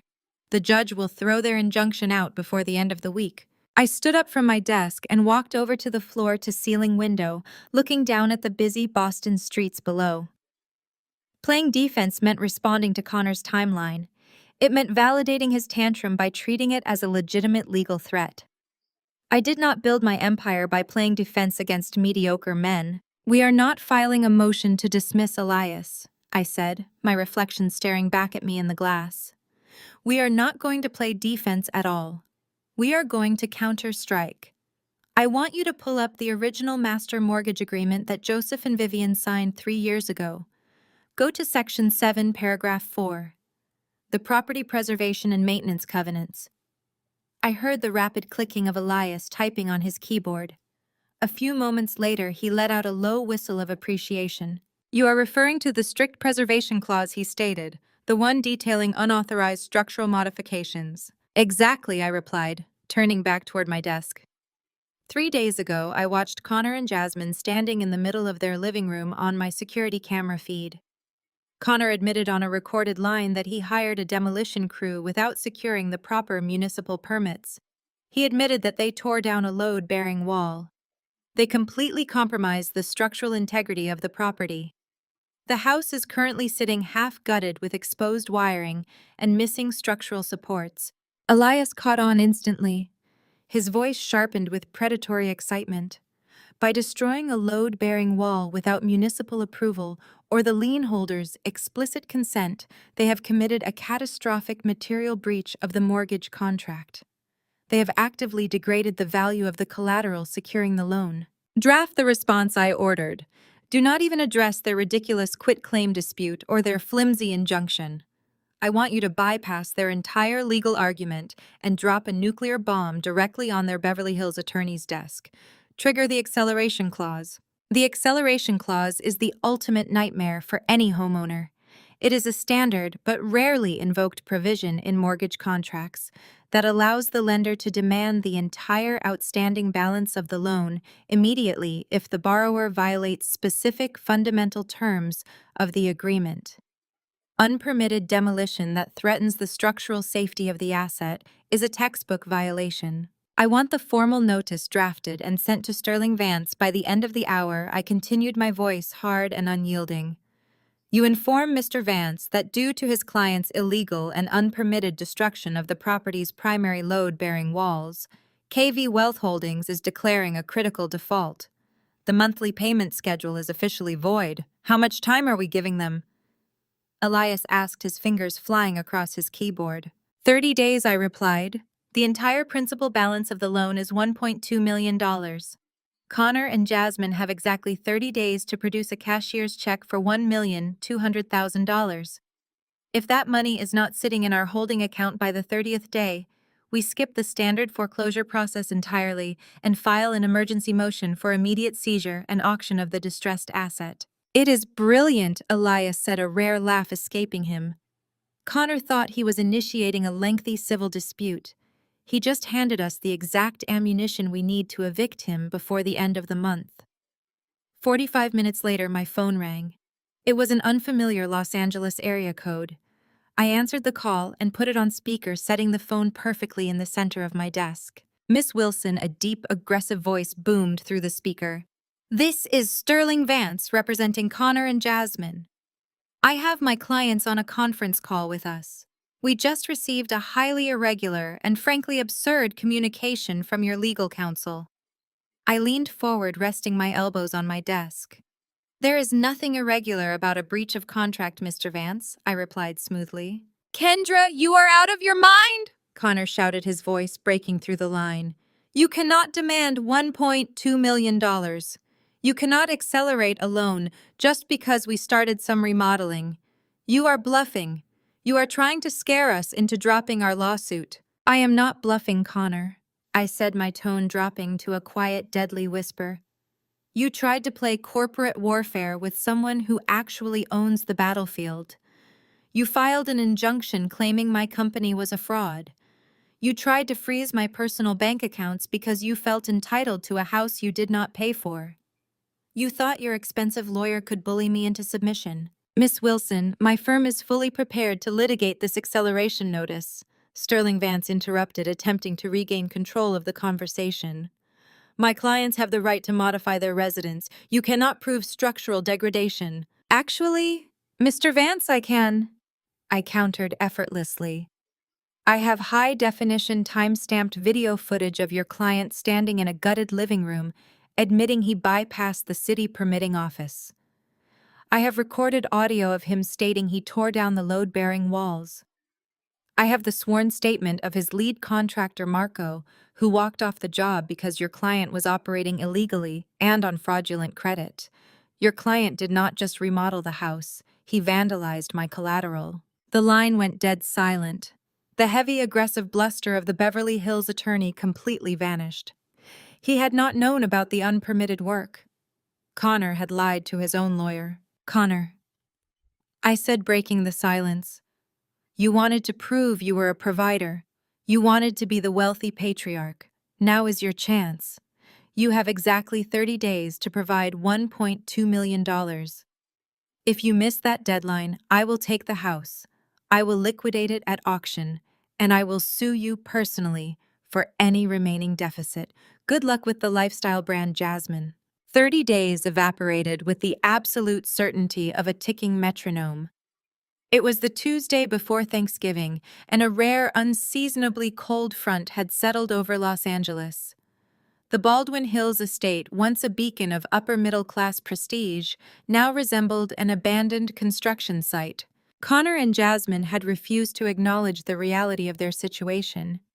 After being unceremoniously evicted from the Harbor View Hotel in Martha's Vineyard, Vivian and Joseph had flown back to the West Coast and sought refuge in the only place they thought they still had a claim to. The four of them were currently camped out in the freezing, half-demolished property. Connor had attempted to tape thick sheets of clear plastic over the gaping holes where the load-bearing walls used to be, but the coastal wind whipped through the house relentlessly. They were huddled around two portable space heaters, breathing in the constant film of white drywall dust that coated every remaining surface. They had stubbornly convinced themselves that this was all a high-stakes bluff. They were operating under the delusion that I was merely throwing a corporate tantrum. In their minds, the holiday season was their ultimate shield. Vivian had undoubtedly assured them all that her daughter was difficult but not completely heartless. She had convinced them that I would never actually execute a forced eviction against my own pregnant sister and my elderly parents 48 hours before Thanksgiving. They believed my acceleration notice was just a piece of paper designed to scare them. They were catastrophically wrong. A heavy convoy of vehicles turned onto the long driveway of the Baldwin Hills estate. The crunch of gravel beneath heavy tires signaled the end of their delusions. I stepped out of the back of a sleek black SUV. The crisp November wind bit at the edges of my tailored wool coat, but I barely felt it. Elias stepped out from the passenger side, adjusting his tie and carrying a thick leather briefcase. Behind us, two Los Angeles County sheriffs exited their marked cruisers. They were fully uniformed, their hands resting casually near their duty belts, projecting an aura of absolute unyielding authority. I held the finalized foreclosure execution and the emergency writ of possession in my hands. The legal machinery of the state of California had processed the massive, unpermitted destruction of my collateral exactly as Elias had predicted. There was no lengthy civil trial. There was no prolonged arbitration. Connor had violated the core covenants of the mortgage contract by destroying the structural integrity of the house, and he had failed to produce the $1.2 million accelerated balance. The property legally defaulted back to KV Wealth Holdings. We marched up the front steps as a single unified front. The heavy oak front door had never been properly reattached to its hinges after the demolition crew walked off the job. One of the sheriffs did not even bother knocking. He simply pushed the heavy wood aside and stepped into the dusty, freezing foyer. The scene inside was a portrait of manufactured misery. Vivian and Joseph were sitting on a plastic-covered sofa, wrapped in heavy blankets. Jasmine was complaining loudly about the draft, while Connor aggressively tapped away on his phone, likely searching for another cut-rate lawyer to take his calls. The moment the four of them registered the presence of armed law enforcement, the room erupted into sheer chaos. Vivian instantly initiated her theatrical defense mechanism. She threw off her blankets and lunged toward the half-torn staircase, dramatically throwing her body across the bottom steps. She clutched the wooden banister with white-knuckled desperation. "This is a gross miscarriage of justice," Vivian wailed, her voice echoing shrilly through the exposed wooden studs of the ceiling. She pointed a trembling finger at me, playing directly to the two stoic sheriffs. "My heartless, monstrous daughter is throwing a pregnant woman and two helpless senior citizens onto the freezing street on Thanksgiving week. We are victims of a corporate scam. You cannot legally do this to a family." The sheriffs did not even blink. They had executed hundreds of evictions and had seen every variation of this exact performance. The lead deputy stepped forward, his expression entirely bored. "Ma'am, we are not here to negotiate family disputes," the sheriff stated, his voice echoing with absolute finality. "We are executing a lawful writ of possession ordered by the Superior Court. KV Wealth Holdings is the legal owner of this property. You are currently trespassing. You have been ordered to vacate the premises immediately." I stepped past my mother's theatrics, ignoring her completely. I walked directly into the center of the debris field, my heels clicking sharply against the bare subfloor. I stopped directly in front of Connor. He had dropped his phone and was staring at the sheriffs with wide, uncomprehending eyes. I reached out and handed Connor a thick black leather-bound financial portfolio. "You thought you married into a dynasty, Connor?" I said, my voice carrying clearly over Vivian's continued sobbing. "You thought you secured a golden ticket into the wealthy elite. Allow me to introduce you to the actual Wilson family legacy." Connor slowly opened the portfolio, his hands shaking slightly. Right in front of his pregnant wife and his hysterical in-laws, I verbally dismantled the illusion they had sold him. "Turn to the second tab," I instructed smoothly.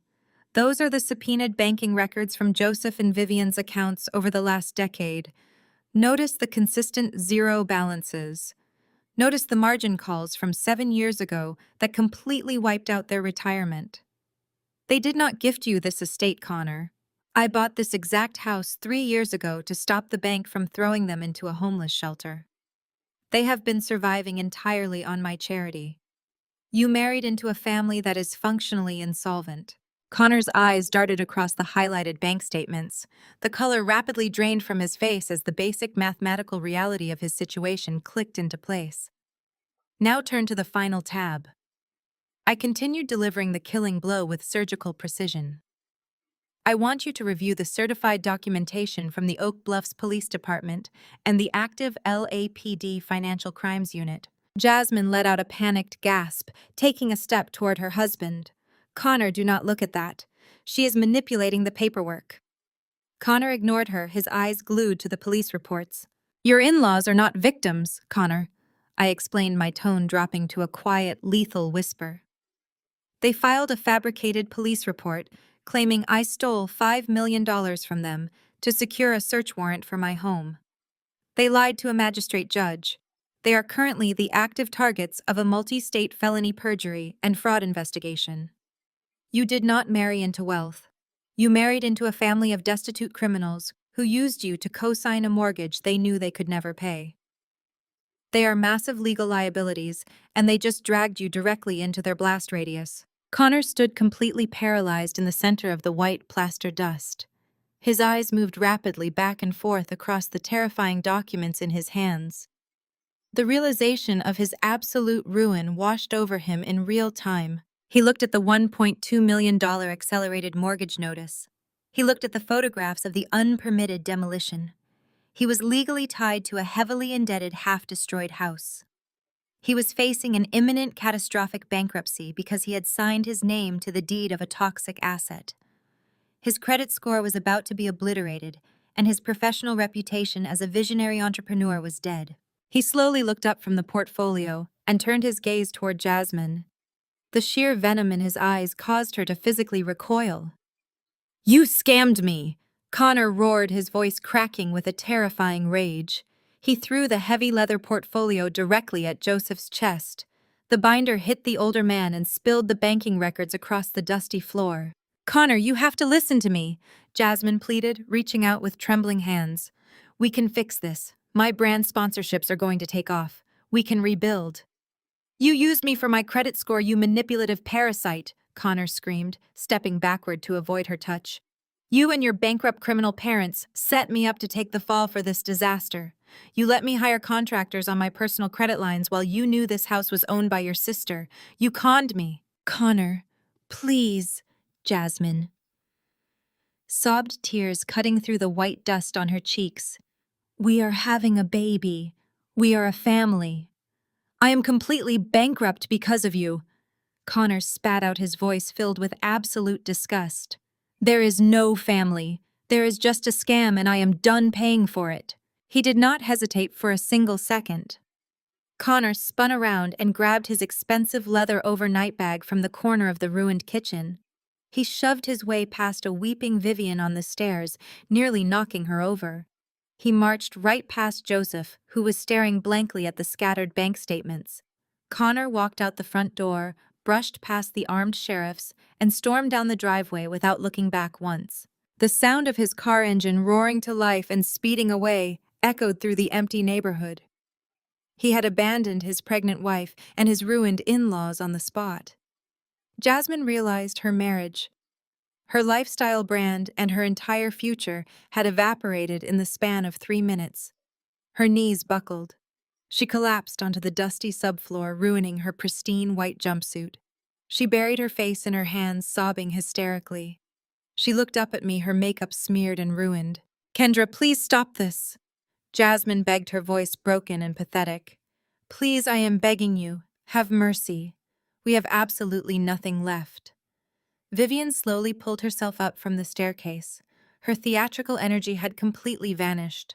Her pride was entirely shattered. She looked around the stripped-down, gutted living room, and then looked at me with wide, genuinely terrified eyes. "Where are we supposed to go?" Vivian whispered, her voice trembling with the reality of her new destitute existence. I looked around the ruined estate, feeling absolutely nothing but the crisp, cold air blowing through the exposed walls. I looked at the 3 of them sitting in the dust of their own arrogance. "You told me independence was a virtue, Mom," I replied, my voice perfectly calm and completely unfazed. "Time to practice what you preach. You have exactly 20 minutes to vacate my property." 6 months passed with the quiet, steady rhythm of a life finally swept clean of toxic debris. Spring had arrived on Martha's Vineyard, painting the island in vibrant shades of emerald and sapphire. I sat on the expansive cedar deck of my home, the morning sun warming my skin as the salty Atlantic breeze ruffled the pages of the magazine resting on my lap. It was the latest issue of Black Enterprise. My face was on the cover. The headline read, "The Quiet Architect of Wealth: How Kendra Wilson Built a Financial Empire." I ran my fingers over the glossy pages, reading the sprawling 6-page feature article. The journalists had done an exceptional job detailing the rise of KV Wealth Holdings. They highlighted our record-breaking first quarter, breaking down how my firm had successfully navigated complex distressed asset acquisitions to yield unprecedented returns. The article cemented my status not just as a player in the private equity sector, but as a self-made multimillionaire who commanded a formidable share of the market. There was a specific, profound satisfaction in seeing my reality printed in black and white. For my entire life, my parents had aggressively cultivated the illusion of wealth. They had leased luxury cars they could not afford, bought designer clothes on high-interest credit cards, and hosted lavish catered dinners while secretly drowning in an ocean of leverage and margin calls. They sold a hollow dream to anyone who would look. I had chosen the opposite path. I had driven a sensible sedan, lived below my means, and quietly, aggressively accumulated actual capital. Now the entire financial world knew exactly who held the real power in the Wilson family. My encrypted work phone chimed, cutting through the serene sound of the crashing waves. The caller identification displayed Elias. I picked it up and tapped the speaker icon, setting it down next to my iced water. "Good morning, Elias," I said, keeping my eyes on a distant sailboat cutting across the horizon. "Tell me you have excellent news to start my weekend." "Good morning, Kendra," Elias replied, his voice radiating that crisp, sharp satisfaction that only came with a perfectly executed corporate maneuver. The Los Angeles Registry just cleared the final escrow documents. The Baldwin Hills estate is officially off our ledger. I smiled, leaning back into my plush patio chair. Give me the exact post-mortem. After the 30-day acceleration window expired and Connor predictably failed to produce the $1.2 million, we initiated the emergency seizure. Elias explained, the rhythm of his words flowing like a victory march. The local sheriff cleared the property the next morning. We immediately brought in our own Tier 1 architectural team to assess the damage Connor had done. Ironically, his unpermitted demolition actually gave us a fantastic head start on a modern open-concept redesign. We secured the proper municipal permits, reinforced the load-bearing structures with industrial steel beams, and installed that massive cantilevered infinity pool he had been dreaming about. And the flip I asked already, knowing the numbers but wanting to hear him say them. We listed the property privately off-market through our luxury broker network, Elias said, a hint of pride warming his strict professional tone. A senior executive from a major Silicon Valley tech conglomerate viewed it on a Tuesday and made an all-cash offer on Wednesday. We closed the deal at a staggering 40% net profit margin over our initial total investment. KV Wealth Holdings just cleared a massive liquid windfall. "Excellent work, Elias," I said, pulling a pen from my pocket to sign a stray document on my table. "Ensure the contractor bonuses are paid out by the end of the day. They did phenomenal work recovering that disaster zone." "Already processing," Elias confirmed. "Now, if you have a moment for some unofficial business, I have an update on our former adversaries. My legal contacts in Los Angeles have been keeping me thoroughly entertained with the fallout from the Wilson-Blackwood union." I picked up my water glass. "Do tell." "Connor and Jasmine's divorce proceedings have officially become the most highly publicized circus in the county family court system," Elias reported, a dry chuckle escaping him. "It is an absolute bloodbath, Kendra. Connor filed for divorce the exact same day he abandoned her in that dusty living room. He is legally attempting to pin the $45,000 contractor debt entirely on Jasmine, claiming she fraudulently misrepresented her family's assets to lure him into marriage." "And Jasmine's response?" I asked, imagining the sheer volume of her panic. "She is countersuing for spousal support, claiming severe emotional distress and the destruction of her lifestyle brand," Elias said. "The irony is completely lost on both of them. They are spending tens of thousands of dollars on aggressive divorce attorneys fighting over assets that do not exist. Connor's credit score has been completely obliterated by the foreclosure and the unpaid mechanics liens. Jasmine is trying to maintain her social media presence by posting vague inspirational quotes about overcoming toxic relationships, but her sponsors have dropped her entirely. They are dragging each other through the mud in public court filings, and the local blogs are having a field day with the transcripts. They built a marriage on a foundation of lies and entitlement," I noted softly. It is only fitting that it collapses exactly the same way. Elias agreed. I will send you the finalized profit and loss statements for the Baldwin Hills flip before close of business. Enjoy your weekend, Kendra. You earned it. I disconnected the call and closed the Black Enterprise magazine. The Baldwin Hills chapter was officially closed. The house that had served as the ultimate symbol of my parents' fake generational wealth had been seized, renovated, and sold to fill my corporate coffers. I had taken their hollow legacy and turned it into hard liquid capital. While my financial empire expanded, my parents' reality had contracted into a claustrophobic nightmare. The affluent Black elite circles of Los Angeles represent a very specific, tightly woven community. It is a world of legacy fraternities, exclusive charity galas, Jack and Jill alumni networks, and strict country club hierarchies. It is a world where reputation is the ultimate currency, and social standing is guarded with ruthless precision. Vivian and Joseph had spent 3 decades clawing their way to the center of that world. They had sacrificed their actual financial stability to maintain the flawless facade of old money prestige. But the Los Angeles socialite scene is incredibly small, and gossip moves faster than a wildfire in the dry season. The news of their spectacular downfall did not just leak, it exploded. When the LAPD Financial Crimes Unit formally knocked on the doors of their country club associates, inquiring about Vivian and Joseph's financial history, the carefully constructed dam completely broke. The details of their false police report became the primary topic of conversation at every elite brunch and charity silent auction, from Baldwin Hills to Ladera Heights. The community discovered that the wealthy patriarch and matriarch who constantly bragged about their real estate portfolio had actually filed a fabricated felony report against their own flesh and blood to extort money. Then the public foreclosure records hit the county databases. The truth was suddenly undeniable. The Wilsons were not generational millionaires. They were broke, desperate frauds facing criminal perjury investigations. The social exile was instantaneous and absolute. Their country club membership was quietly but firmly revoked under a morality clause. The charity boards Vivian had clawed her way onto politely requested her immediate resignation. When they walked into their favorite upscale restaurants, the maitre d' suddenly could never find their reservations. The people they had spent their entire lives trying to impress completely turned their backs, erasing Vivian and Joseph from the social registry as if they had never existed. With no savings, no home, and mounting legal fees for their criminal defense attorneys, my parents were forced into a brutal reality check. They currently resided in a cramped 2-bedroom rental apartment in a highly undesirable, deeply industrial section of the San Fernando Valley. There were no more marble countertops.